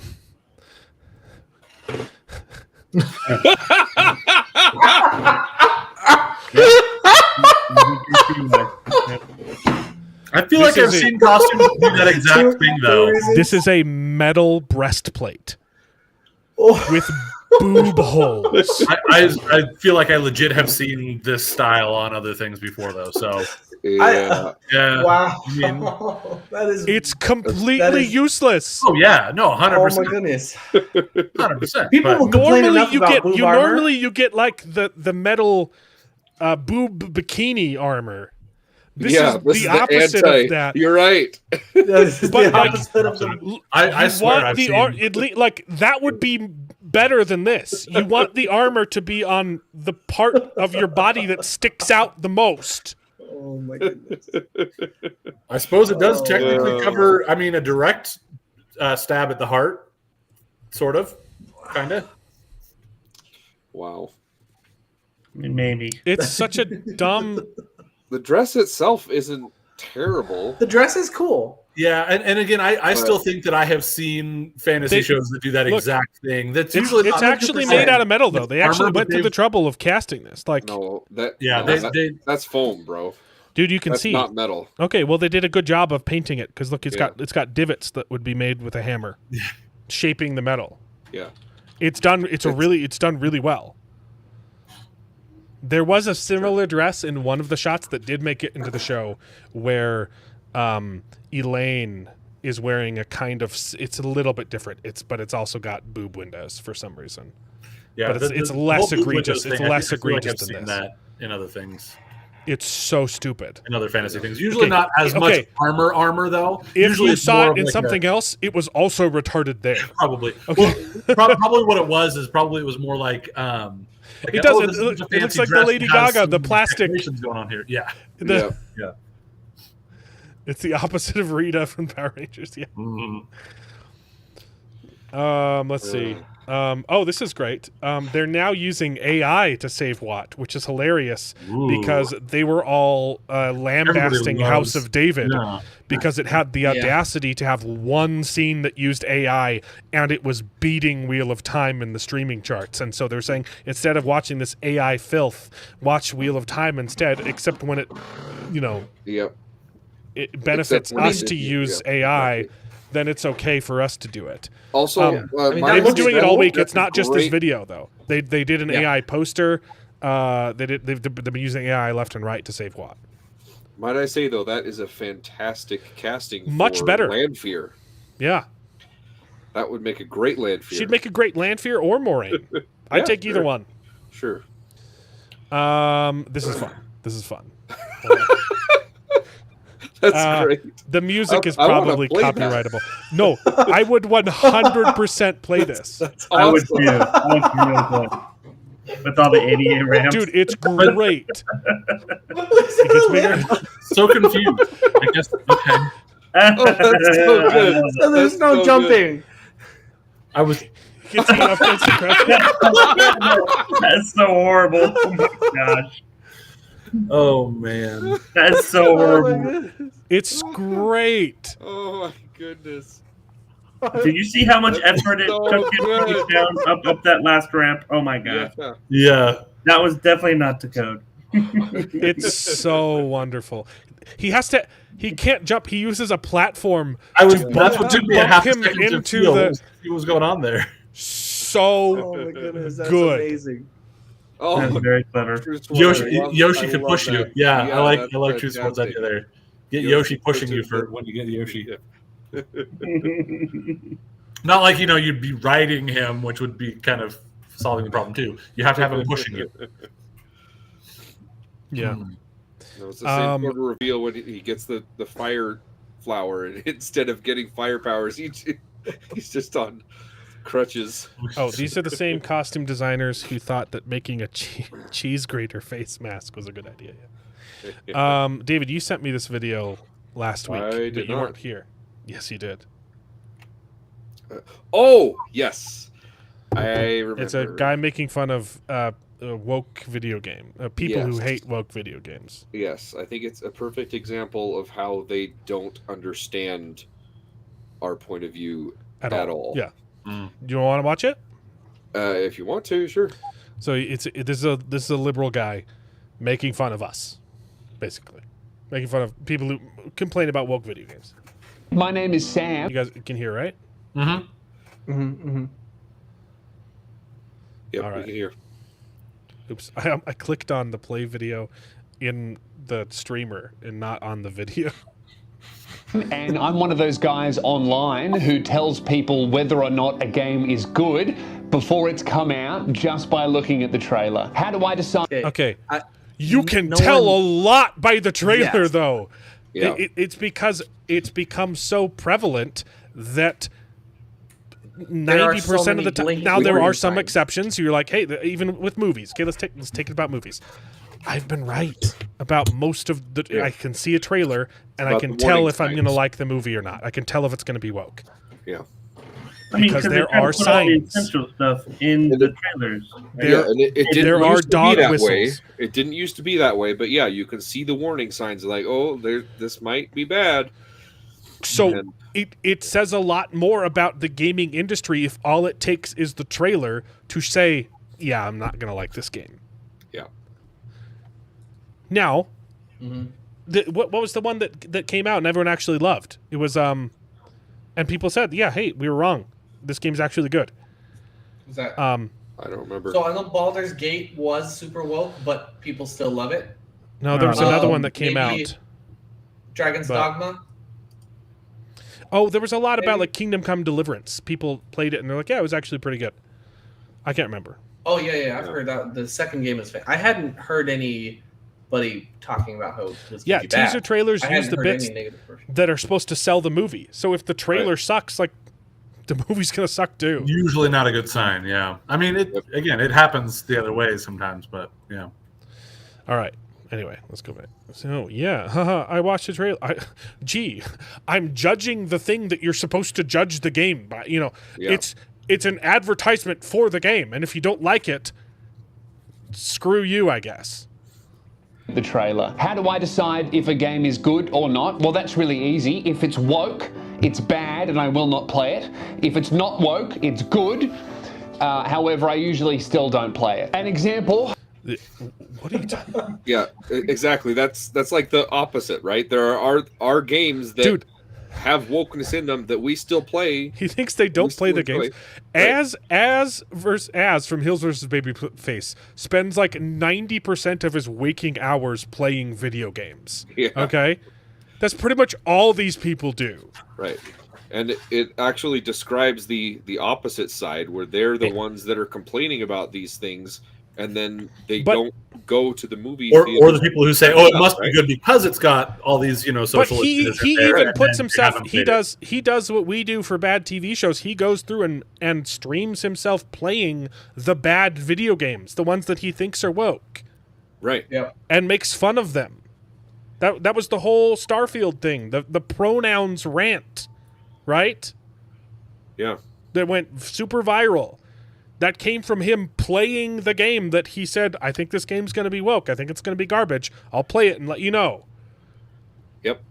We absolutely play. I mean, I don't because I don't have time for video games anymore, but we absolutely play. We watch I watch the stuff that I think is woke and tell you if it is. Or at least And us then does. if Sometimes we're not all. blessed, Sometimes you pawn it off on me. one of us on the if panel we're usually watches it. occasionally blessed with the actual good film, I watch the heck out of it. Yep. Exactly. Absolutely. This guy's an idiot. Yeah, sure. I've pulled one up here. This is the Hades trailer. We've got Athena, the goddess of wisdom. As we all know, in real life, women aren't wise. So this is a woke game. You know, a lot of people... What? Hades Yeah, exactly. 2 got flack for being woke because they took a goddess and put her in a wheelchair. Yeah, That's why the game was woke. Yeah.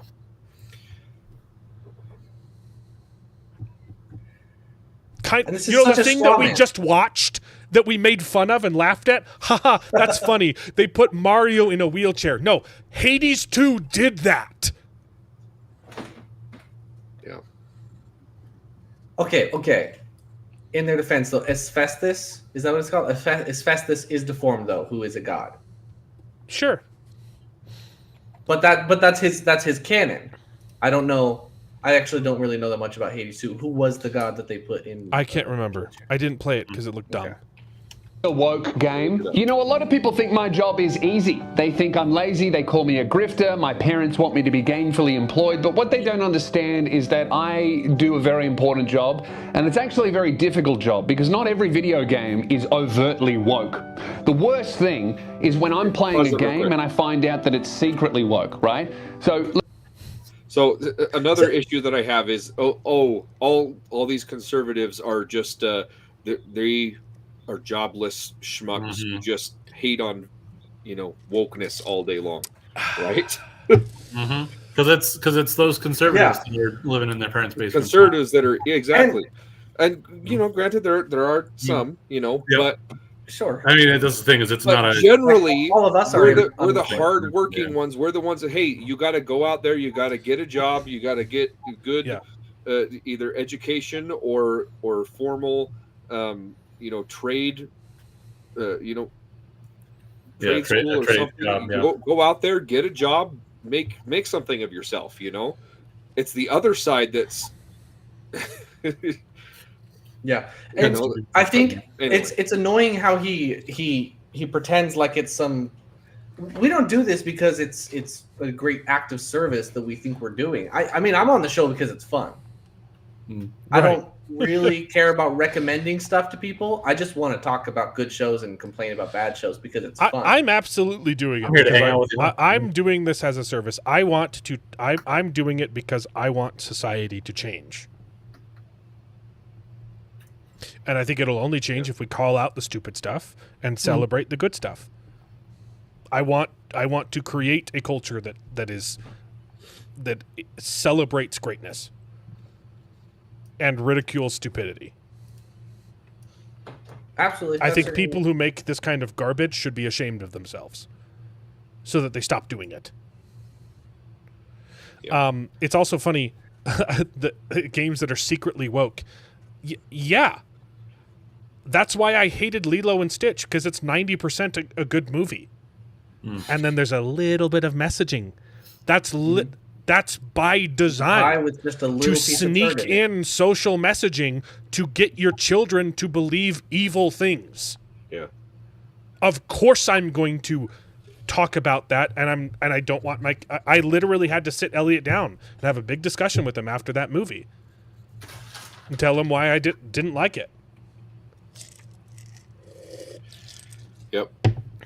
they would probably complain about a game that is secretly Christian, has secretly Christian undertones to it. They're like, 100%. "Oh my goodness, don't buy this game. It's just Christian propaganda." 100%. I remember, and this is going back a ways, but I remember when the Ender's Game movie was going to come out, which was a bad movie, by the way. There were a bunch of people that wanted to boycott it just because Orson Scott Card is Mormon. You know? Yep, that's true. That's true. Yeah, but the difference though between something that is secretly Christian and something that's secretly woke is that, obviously one of them is better. Maybe. I don't think it needs to be said, but like, I get that they would absolutely react the same way. So the fact, because they're complaining at us for reacting the way that we do when they would react the same way. So I understand what you're saying, David. But they have constantly reacted the exact same way for decades. Another one of the differences too is the things that do have Christian undertones to them, like Chronicles of Narnia, for example, is a perfect example. Which they're trying to fix now. Yeah, it's not a Christian. It's not Christian propaganda per se, right? It's a Christian allegory. Undertones. It's right. It's more. You're choosing a bad example. The Chronicles of Narnia is 100% a Christian allegory. That was the point of the story. But the point of the story is not to convert people to Christianity. Yes. But the point of this secretly woke stuff sometimes is like, hey, we'll put this stuff in here so these kids will be indoctrinated in this crap that we're going to put in our media. Mm-hmm.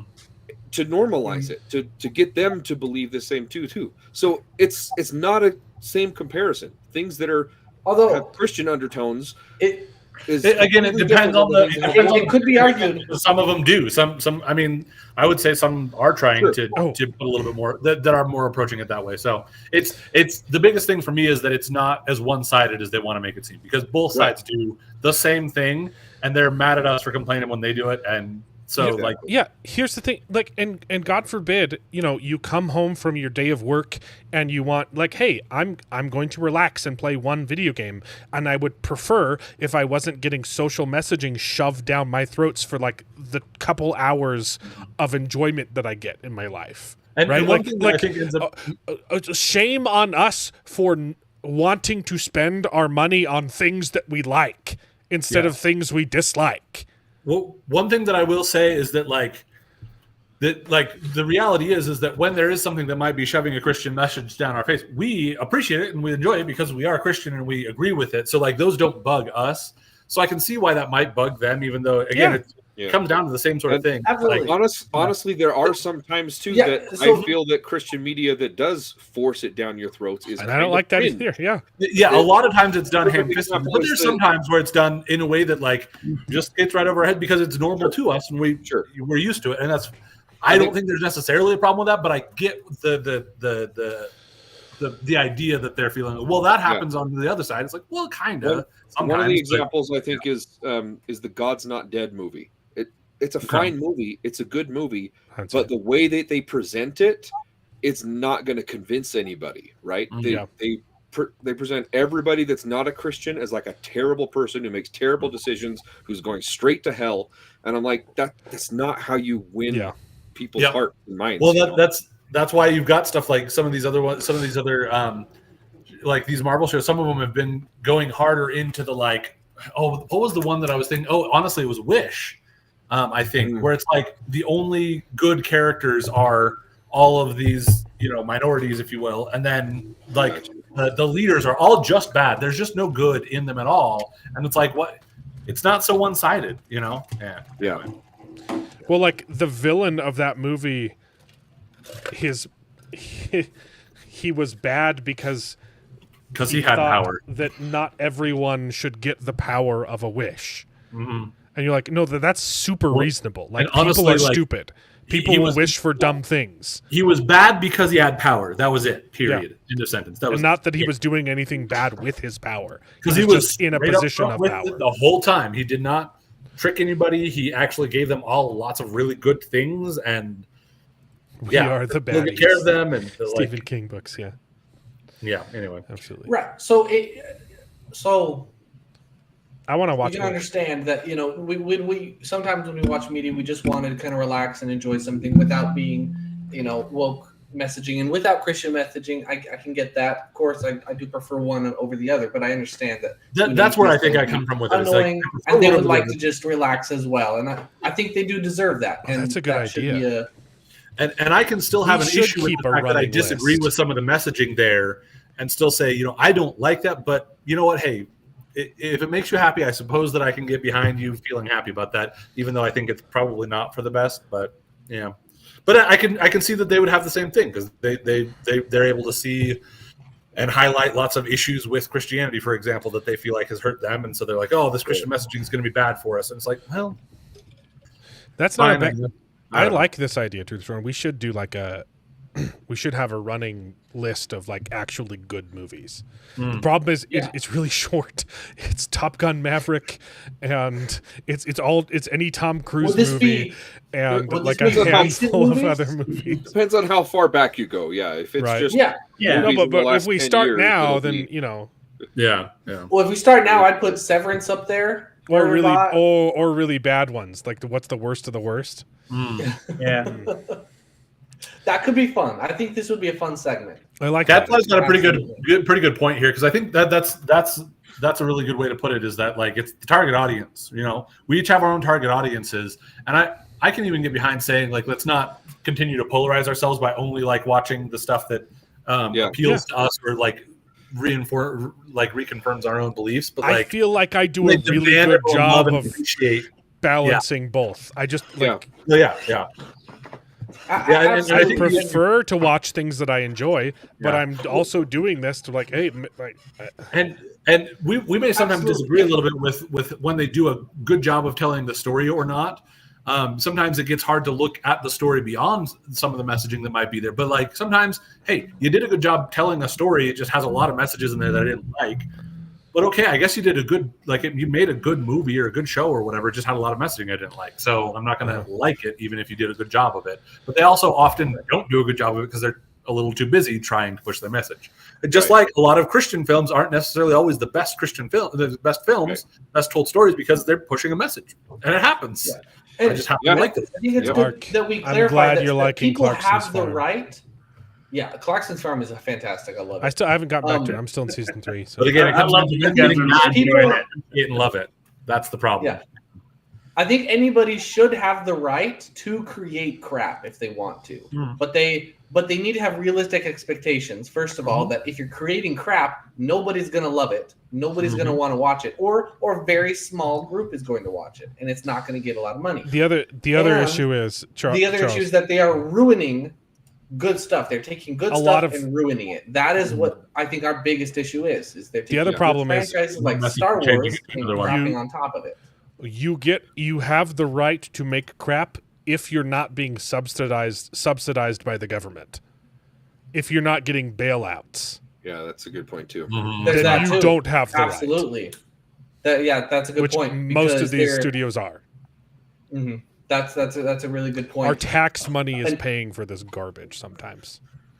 Unfortunately. Yes, and that is a good point. And there is still, even if it were like an indie developer, there is still some arguments you can make about it's just generally not good for people, so there's still an obligation. But I can understand that. I think that they should have the right. If somebody wants to make a woke game, if an indie developer wants to make a woke game or make his own woke movie, like he has the right. But we're gonna, if it becomes popular, we're gonna call it out and say, "Hey guys, this is not a good movie. It's dumb. The writer did all this, whatever." But Alan's actually right. The subsidies bailing them out is bad. It is evil. They just did because Trump was trying to bring production back to the United States too, right? Via tariffs and stuff, and Hollywood is screwed, and they just they're trying to enact legislation that will save Hollywood, and by taking our money, it's not good. You want to hit play? Yeah. Let's continue. Let me paint the scene. This less than a minute in. We were talking for like an hour on the first minute. Yep. Yeah. So let me paint a scene. This happened to me, okay? I'm playing a game, I'm having a great time, and then all of a sudden I find out that secretly There's black guys in it too.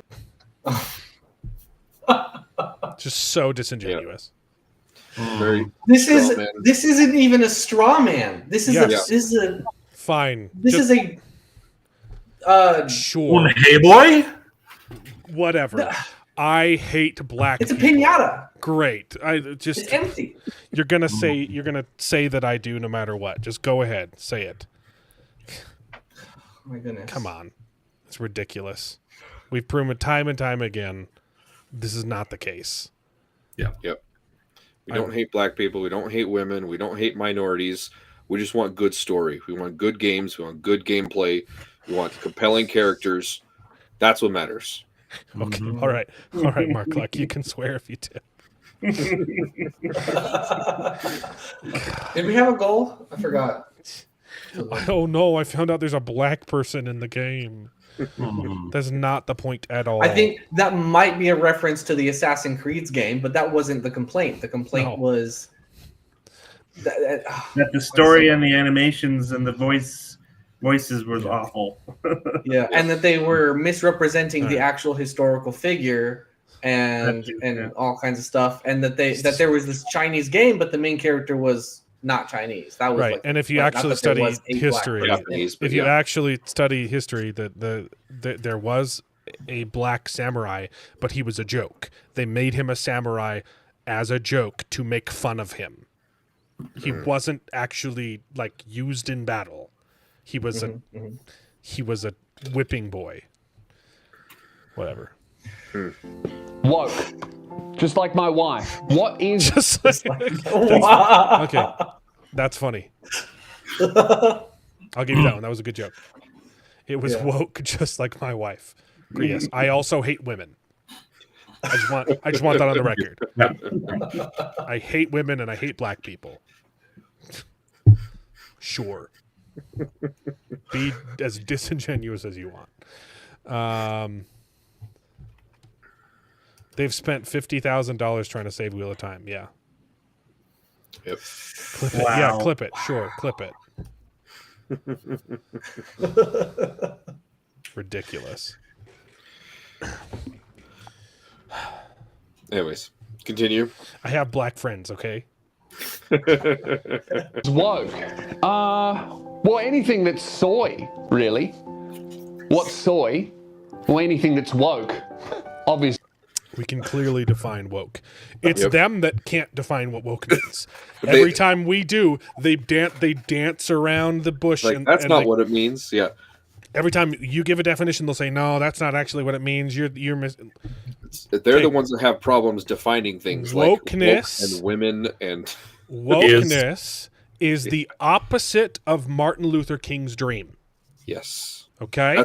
I like that definition. Wokeness is prioritizing immutable characteristics over ability. Yep. Prioritizing the color of skin over the content of character. And now that not just skin color, but sex, sexuality, right? Yep. Exactly. That's woke. That's what wokeness is.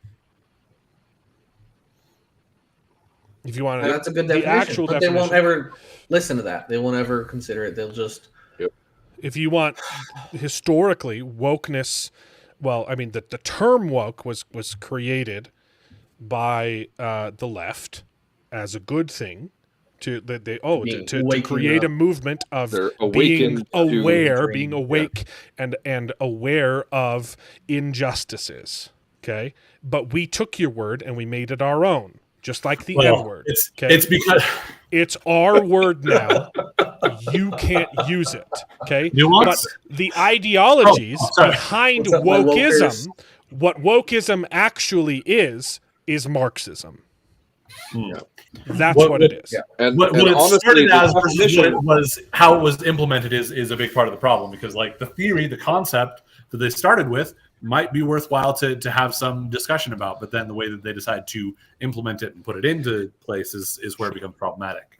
Sure. That's an issue with a lot of the leftist policies and views, is that they do genuinely sometimes find actual problems that conservatives will refuse to acknowledge. But because they find it, they also give the solution, and the solution is way out of left field, makes the problem worse Literally usually, left. and it just Yeah. is. Yes, the solution is much worse than the problem oftentimes. Yeah. But they do start people who off with annoy finding you. a problem. Yes. People who Or annoy a Nazi is anyone who annoys you, anyone who disagrees with Yeah. Obviously, are you following my logic or are you stupid? So my most recent work was you. Yes, I'm stupid. probably on Assassin's Creed, the new one, and I got started on that initially because I found out that there was going to be a black main character. That upset me because that's woke. But then I heard that the black main character was mainly beating up Asian people, and I actually liked that. So I thought, oh, this might be good. But as soon as This is actually kind of funny. This, I mean, yeah, this specific bit. I was gonna say it's a funny like It's disingenuous, but it's funny. But he doesn't realize why it's funny because this is what the left did. Yeah. They had a whole movement, Stop Asian Hate, and then they realized who was hating the Asians, and then they stopped that hashtag really quickly. Yep. It was pretty much exclusively black people beating up Asians in California and New York, and they said, "Oh, that's not good. We don't want that image." Yep. I almost feel like this video is more funny if you pretend like it's a conservative impersonating a liberal. Yeah. And then it makes much more sense. Like this. Yeah. It is. I found out that the game was based in Japan, not New York, I immediately understood that it was woke. And this is where he completely loses it. Yep. We were complaining because gamers have been asking for an Assassin's Creed game in Japan since its inception. Yeah. Because why wouldn't you have an Assassin's Creed game in Japan? And then we finally got one, and the main character was a tiny woman and a black man instead of a Japanese assassin. Yep. Yeah. Like imagine if you were watching a movie like Coco or something like that, and the main character was a white guy. It was even like a black guy or something like that. And you're like, well, but why don't you just white have guy? Still would just as I'm even saying like because it sounds that's more of the parallel or where like ginger. you've got the idea of like, oh hey, we're exploring. I just imagine the cover. We're exploring this other culture, but we're not actually going to be in that culture. We're going to try to do more than what we need, like what needs to be done in order to make this just absolutely, because they have forgotten what culture means. They don't think the culture has anything to do with the actual people anymore. They think it's just the idea. I just imagined I just imagined a cover of I Me Familia, but it's just the N-word. Because the character's black. Oh dear. Oh dear. Somebody needs to make it. I can't, obviously. Someone else you're make the absolutely joke. right with that analogy, Jared. But he clearly didn't listen to any of the criticism. We were criticizing. We were super excited that there was going to be a Japanese Assassin's Creed. Right. And then they ruined it. And then we didn't actually get a Japanese character. So it's very disingenuous. And I didn't like that. I just want to return to a time where it wasn't bad to have sexy, beautiful women in video games. Like I remember playing as Poison in Street Fighter. Why can't we go back to that, having real, beautiful women in video games? A good example of this is The Last of Us 2. So he's already contradicted himself, right? We like women in video games, but we hate women in video games. But then we like them. You know. Yes, and this is the one. This is the reason why you sent me this joke. Was this sent me this video? Was this joke right here? This quote unquote joke. This is the worst joke out of all of them, and he doesn't realize the irony of him making this joke against conservatives. Yep. So I launched a really successful campaign about that because the main character in the video game is quite attractive, but in the TV series, I don't find her attractive, and I think that's a really big problem. Oh, yeah. No, I'm fully aware that both of them are minors. The way that I support the video... Okay. So, obviously, right, he's making innuendos about that. That's The literally show what we is were the one complaining that about. sexualized them. Yeah. Right. Okay. Well, the game also sexualized them in the second part when they were no longer minors. Yeah, Exactly. Well, yeah. And we were the ones saying, "Can you please switch out the actress so she doesn't look like a kid?" Because Yeah. she still looks like a kid. Well, and the other thing is too, you then look at again where a lot of these were coming. Like a lot of these liberals are in Hollywood, where there's this major problem with like exactly. minors and all of that. And, yeah.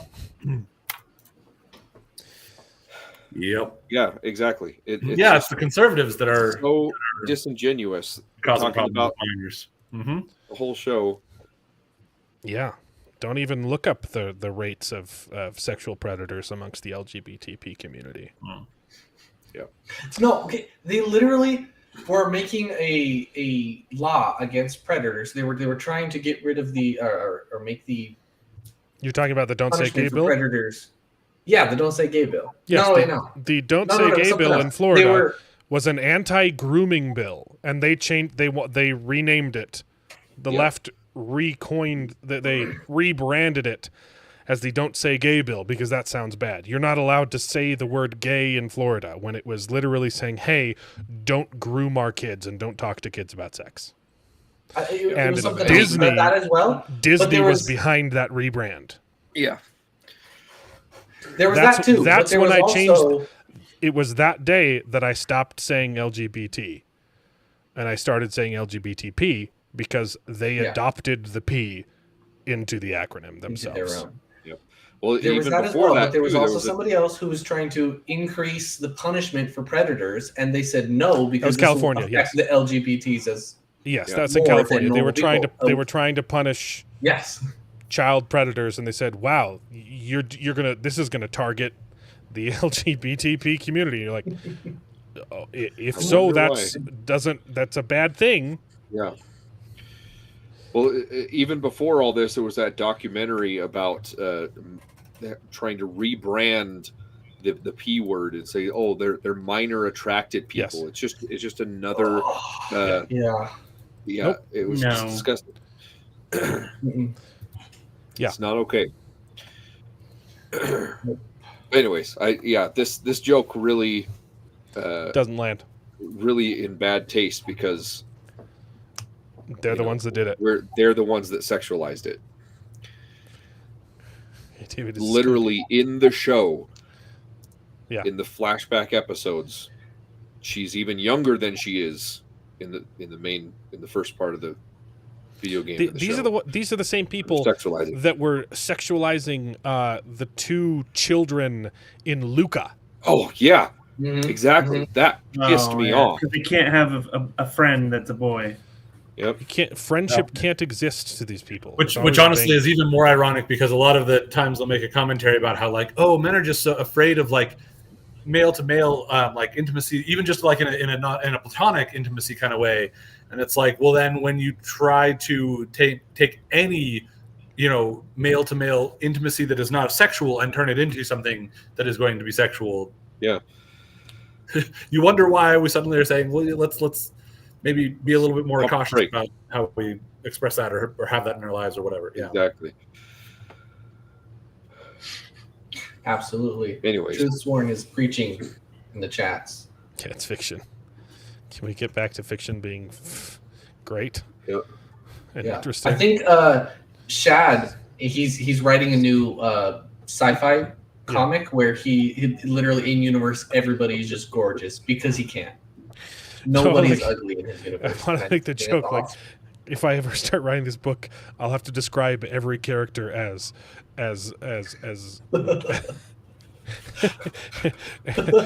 hey, White Jared, how are you doing today? Oh, I'm doing great.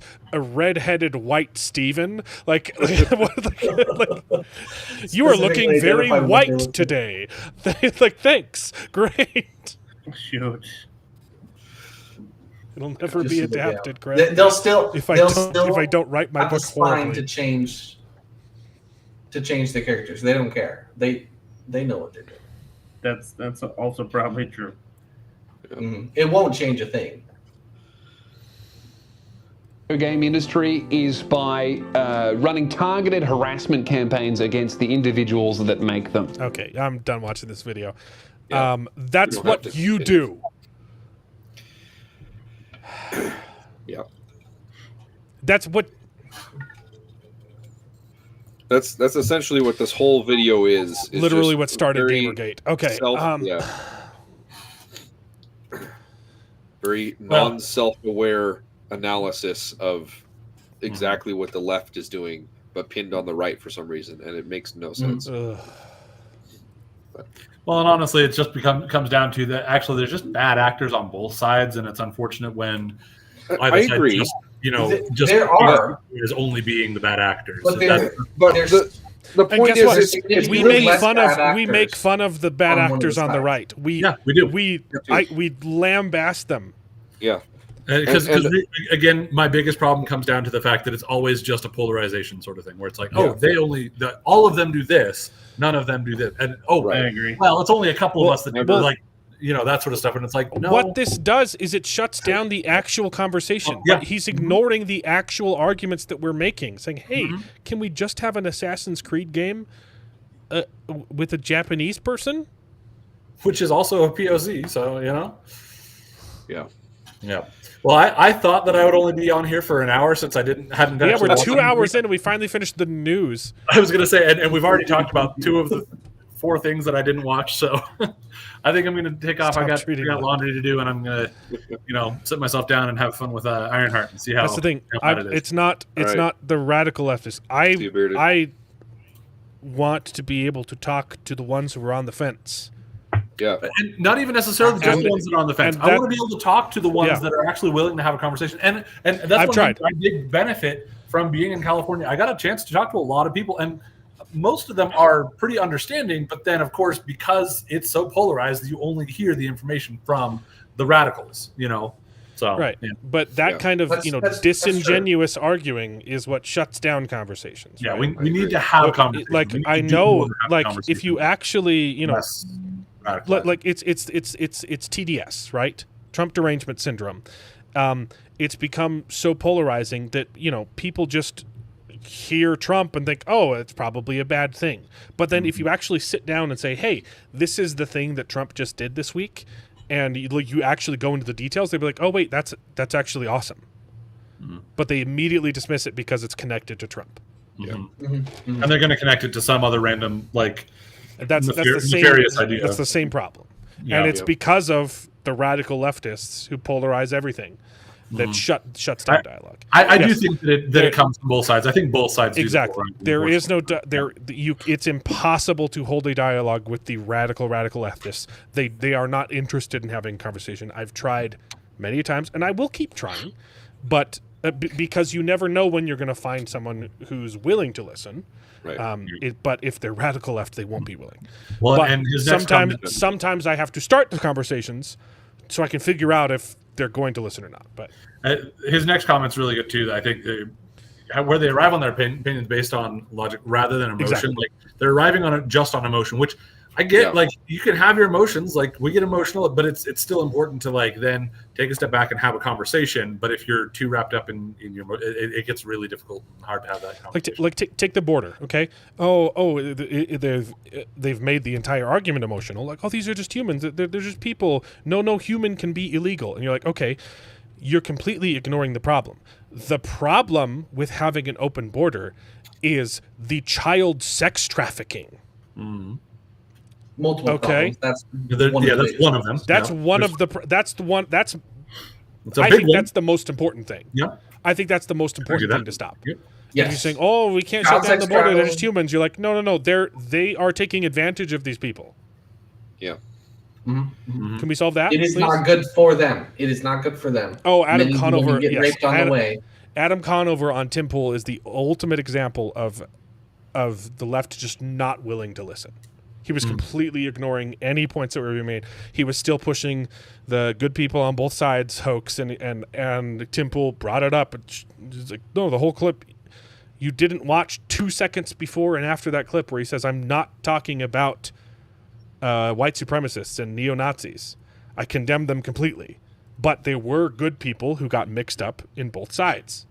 At Charlottesville. And if he was so problematic, he wouldn't have been saying that there were good people on the side that was. And then when that was brought up to Adam exactly. Conover, he's like, "Oh, I don't know everything." Well, you just said it. You just perpetuated a lie. Mm-hmm. Oh, well, I'm sorry. I don't keep up. I don't know everything, even though it's my show. Adam knows everything. No, he ruins everything. He also has Adam knows everything, but yeah. No, does he? Yeah. Yeah. Anyway, all right. I'm actually out of here. See you guys. All right. See you. Yeah. Thanks, Jared. But yeah, that whole video was very sad because, as a conservative and as a Christian, we're very easy to make fun of, right? Yeah. And we make fun of ourselves. We do it sometimes, too, ourselves. right? Yeah. But it's so sad because it's pathetic. I that literally get paid money none to of make his fun arguments of work. Mormons. Right. Okay, I get paid money to make Mormon memes, and I'm frequently Yes. making fun of us. That last batch you made was pretty good. I make some pretty good Mormon memes. Yeah. But yeah, it's just sad because, the right can make fun of the left and the right. The left can't make fun of the right. They don't understand our positions in order Right, to because make it's those not jokes, coming right? from a place of understanding. They're not but willing it to can be understand. done. And There's that's several it. TV shows. Mythic Quest, Mythic for Quest. example, is fantastic at making fun of both sides. It's always Nazis sunny in again. Philadelphia, right? Of course, Nazis. Of course, Yeah. it's Nazis. Why did we think it was going to be anything other than Nazis? They have that whole thing. So good. The callback who in is it? season 2 broke me. The Nazi joke was so good. I am not Mormoner, but I sell memes to them. So Yeah. So I've often said that they're not all the mine. winner There's a of an bunch of other argument- people that sell. Yeah, I've often said that the winner of an argument is not the one who convinces the other person, but the one who understands the other person and where they're coming from. Yeah. That is the winner of the argument because they understand where they're coming from. They can then try to formulate a response that would be understood. Mhm. But if the person's not listening, then someone who would be worthy of winning an argument, who could convince them, will not always convince the other person because they're close, they're hard-headed or whatever. Truth sworn. The account is Mormoner And that's the issue. They on have X no idea or what we Facebook believe, or Instagram. which is why they lose. They're not always. It's freelance, so they buy from a couple people, a couple of my friends actually, but it's not always going to be my joke. Although the best Well, ones usually are his. If it's a movie parody, if it's like a poster, that's mine. Yep. You do all the along with movies, a all lot the of other parodies. ones. You did the Trump. Or are we allowed to reveal which ones you did? I don't know. I don't know. They might have not to make sign sense it. if you're not. I didn't have to sign an NDA or anything. So, Okay. I The Trump yes, ones were signing. really good. Those- yeah. Trump doing executive orders. That's my best Yes. one. It went those are my ultra favorites, for viral.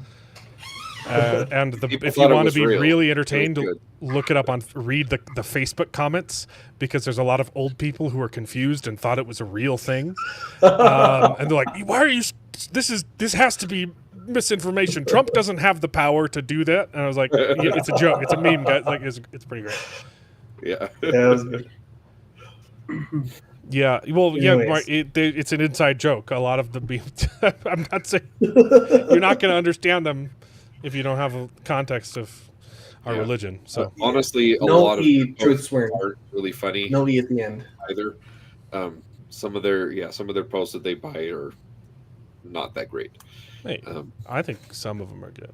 Some of them are fantastic, but every once in a while there'll be one of them like, that's okay. You're scraping the bottom of the barrel here. Someone needs to come up with some better. There's occasionally one where I get angry. I was like, I can't. That's a really good joke, but get rid of the E. Get rid of the E. Just R at the end. Mormon R. Anyway, TV. Yeah. So Murderbot. Yeah, we talked about Um, Ironheart. We talked about the bear already. Were you here for the? You didn't watch. I didn't watch the bear. Okay. I joined in the back. Yeah, end of that Murderbot this week. this was one of the best yeah. episodes, I think. Pretty good episode. It was really good. After I way too short. It was like I missed, 20 minutes. Yeah. Well, Like all less- of them are like all have been 18. like 20, 25 minutes. Yeah, but this one like ended like with the credits. It was 20 minutes. I was like, ugh, come on. Yeah, so I missed the last couple weeks of discussion. I really did not like the previous episode, last week's episode. I thought was awful. But this one was really, really good. Because it didn't change this. It reverted the status quo to the print. Yeah. The only problem I had is when they brought up again that everyone on this frickin' expedition is in love with Miss Androgynous. And they did it this lady. episode again. I know. I was complained so about it last frustrated. week. I was like, how come every single character is in love with the worst character on this cruise? Right. And they did it in this episode again. I was like, oh my gosh. Can we stop patting ourselves on the back for having a they, them in the cast? She's the most annoying, least interesting character in the cast. She's completely wooden in the entire performance, except for the one scene where he comes in and shoots Babibi, and for some reason she's laughing hysterically. It looks like she's laughing. She's Yeah. wailing or something. And like it's the same thing with it's the same trick they pulled with Captain Marvel, where they're like, I like this one. I like this character. The audience should too. And you're like, you could have at least cast someone good looking for the entire world to be in love with. She doesn't But she's emote at all. She's ugly. just wooden. Yeah.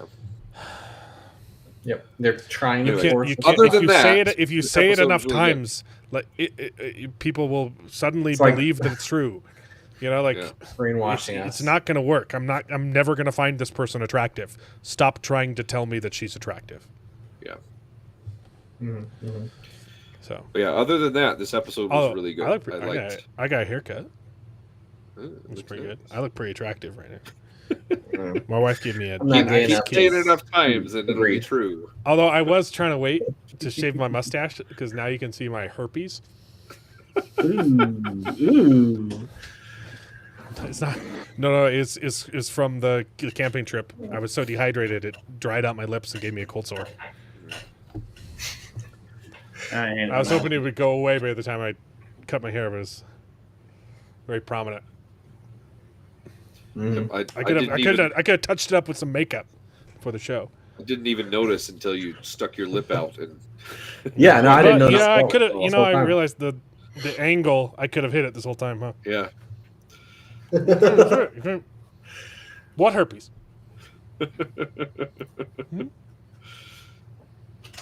Yep. Mark Clark. Facts. Okay, I got it. Yep. Yep. I don't know what you're talking about. If he cuts his hair, he will lose his strength. Okay. Exactly. They're wanting to Clockwork Orange you. Yeah, that's what they're trying to do with this character. It's the my pretty basically that and the dumb penis joke are like my only complaints about the show. Everything else, it's a pretty decent adaptation. Well, It's fairly honestly, it's pretty faithful. I They've didn't mind- embellished a few things, but they haven't taken away anything from the book. Yeah. I didn't mind the penis joke at the first time that she said it because she said pee-pee, and it was just like, okay, this is a weird character. It's like, does he have a pee-pee? Yeah, it worked. I didn't And like it was- the first time, but it worked better the first time. Right. Because she was also like in shock too. Yeah, Or at least we exactly. thought she was. So she was just Yeah. being weird or whatever, and then she just kept going on it and got more vulgar the second time. I'm like, oh gosh. Yeah, the second time was weird. First time was it could be funny, So but yeah, other than that, I mean, this episode was not necessarily great. funny, but This interesting. episode was really good. Yeah. I like that they're finally talking about things, which because they had been dragging that out a bit. Right. But they've only got like 2 episodes left. Was this episode 8? Then yeah, there are 10 Yeah. episodes. 2 more episodes. Let me look. So That's good. I don't know. I kind of feel like it's taken a long time to get there, but They are dragging Yeah. out the story a little bit. I mean, but it's only adding. Mhm. maybe like an hour of content. The audiobook's 3 hours long. The TV show's maybe like 4. I think it feels like it's been dragging on forever because the episodes are so short, and it's coming out weekly. Yeah, for that's 10 also a episodes. problem. Yep. Well, and I was gonna say too, because initially I thought that the Bear was shorter episodes, but they're not. They're 40 minutes. I was gonna make that comparison that like the Bear seems more successful because each episode I feel like I'm actually getting somewhere. But I think this episode in particular I actually feel was a bit more successful. Oh, this episode was. That's why it was good because it was Yeah. productive. because you felt like you were actually getting somewhere. You're like, okay, all right, they're healing that's the this thing. guy. If Okay, they- now he's If they smushed these episodes together, each one would have more progress. Like Yes. it's the Although then length. it would only be The 5 20-minute episodes episodes are not working in favor of this. They are not servicing the story. yeah. I No. agree. It needs to be 40-minute episodes, which is 20-minute crazy. episodes works then it would fine only for be a comedy. 5-episode season, but it would be better than this. It would make the show better. yeah. But anyway, yeah, I like it. It was good. I liked everything with them discovering Murderbot, his name, and Yeah, it was a little letting him hack into what's his face and then doing it back was really fun. Which gave him a sort of human moment where he's understanding his. Oh yeah, where he emotions. confesses Yeah. the guy's love for the doctor was great. What'd you say? Did I say didn't something? No. Did I say something? No. It was good. That was good. I love Skarsgård's acting is great. Skarsgård is fantastic. he's great. I really like the captain lady too. She's good. been pretty good. But I like the creepy guy. Good acting. Yeah, the creepy. The rest what of the is name? characters I could give or take. Yeah. Yeah, I think the doctor's all right too. I think. The other guy, lesbian. She's okay. Yeah, the guy's all right. He's a weird character, but I think he stands out. But that's his Well, I character. lost all respect for consistent him. with his I character. lost all respect for him in this episode. Yes. When he confessed to his love. Oh right. Oh my goodness. Yeah. Here's the thing. It's concerning if he was attracted to either one of them. They're not really like the one's a little bit more attractive. She's still got that weird pixie cut, the lesbian haircut that makes her look ununattractive. But her face is all right. I don't like either of them, but one is passable. Yeah. Yes. So- And it's just One is still anyways. trying to look somewhat feminine. Anything else to say about the show? Oh. So you guys watched more Foundation? I didn't watch any Foundation this week. I haven't watched. So I I'm did still not like either. 3 episodes into That's season 1. Just the one episode. Jared, how much have you watched of Foundation? I haven't quite finished the first episode, the first season, so I'm on like the. I think I have like 2 more episodes to go on the first season. Yeah. Unfortunately, they're just longer and Gee harder to get out there. No, you can judge some books by their covers. You can usually judge some things by the covers. Absolutely. By their, the outward shell is usually a reflection usually of your inward self as well. So some people have a glow about them. Have you seen Mark Hamill recently? Okay, like the TDS has changed him physically. Yeah. You can tell he no longer Shame. has a soul.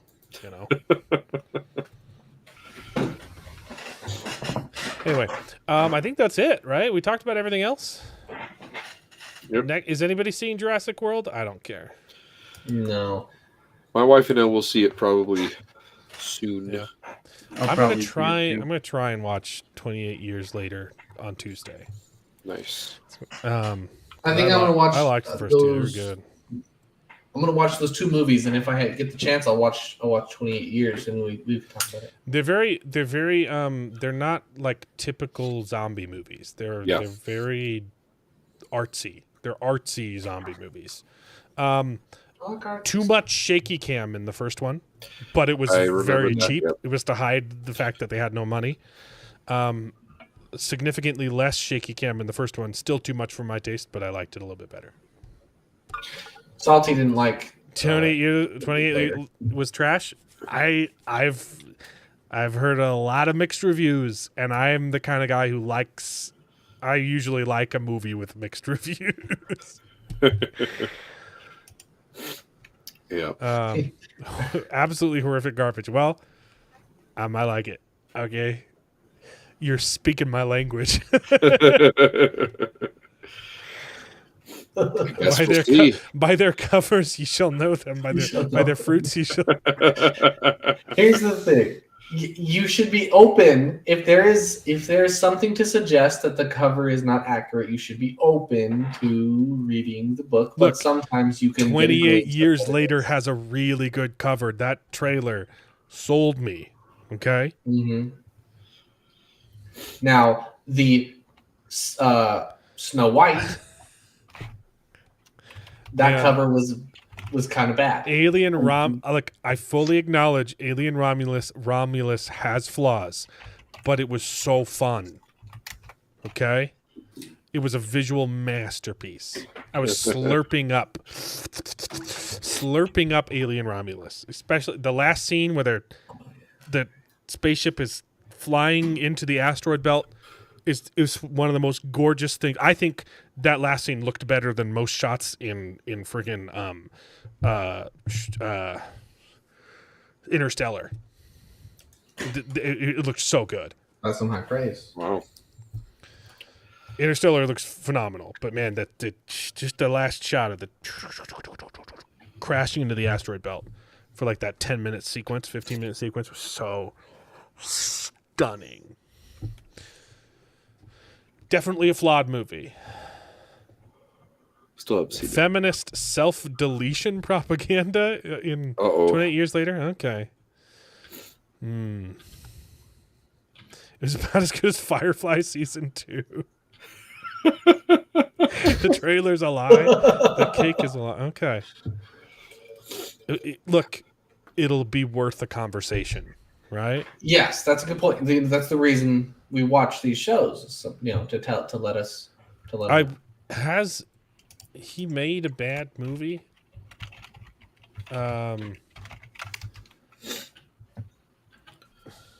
Speaking Not of, Alex when Garland, is- Danny Boyle. I mean, friggin' Sunshine is just one of the coolest movies ever. I haven't seen Trainspotting, but I love Sunshine. So,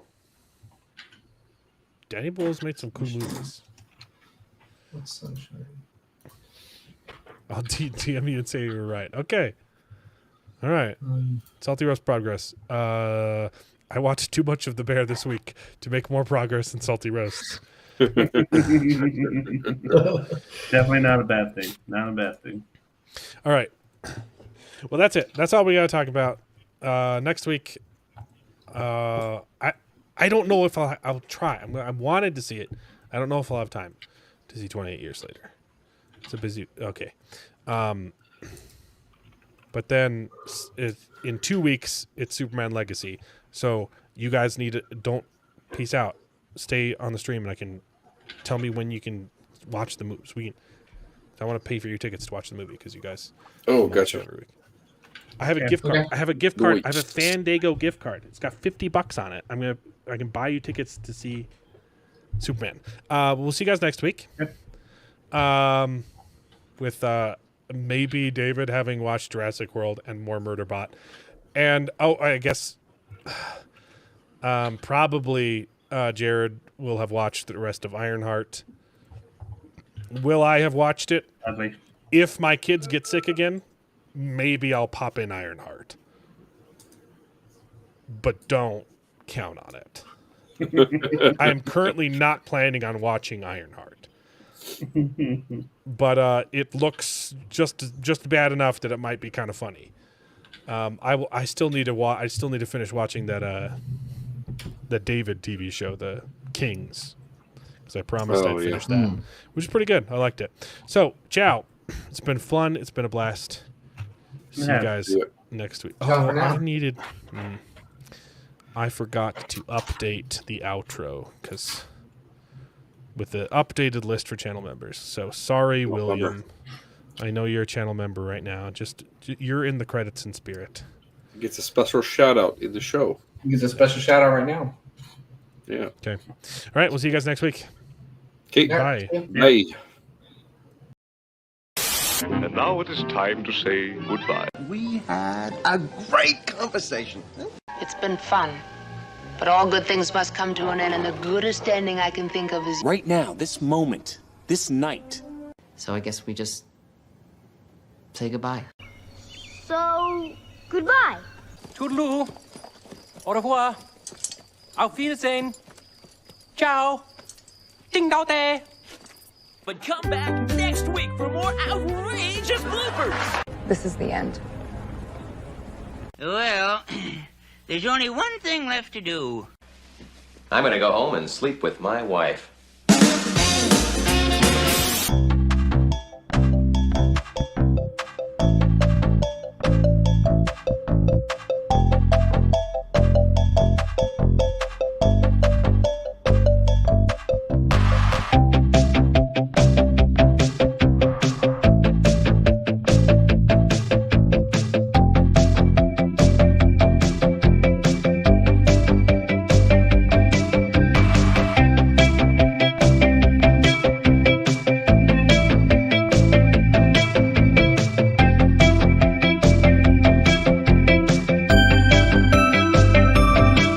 Well, I hope you enjoyed the video. If it's true, please take a minute to subscribe to the channel, and you can join us along for the ride. And if you pay me, I'll try to be more entertaining. So please consider joining Patreon and getting your name in the credits with pride.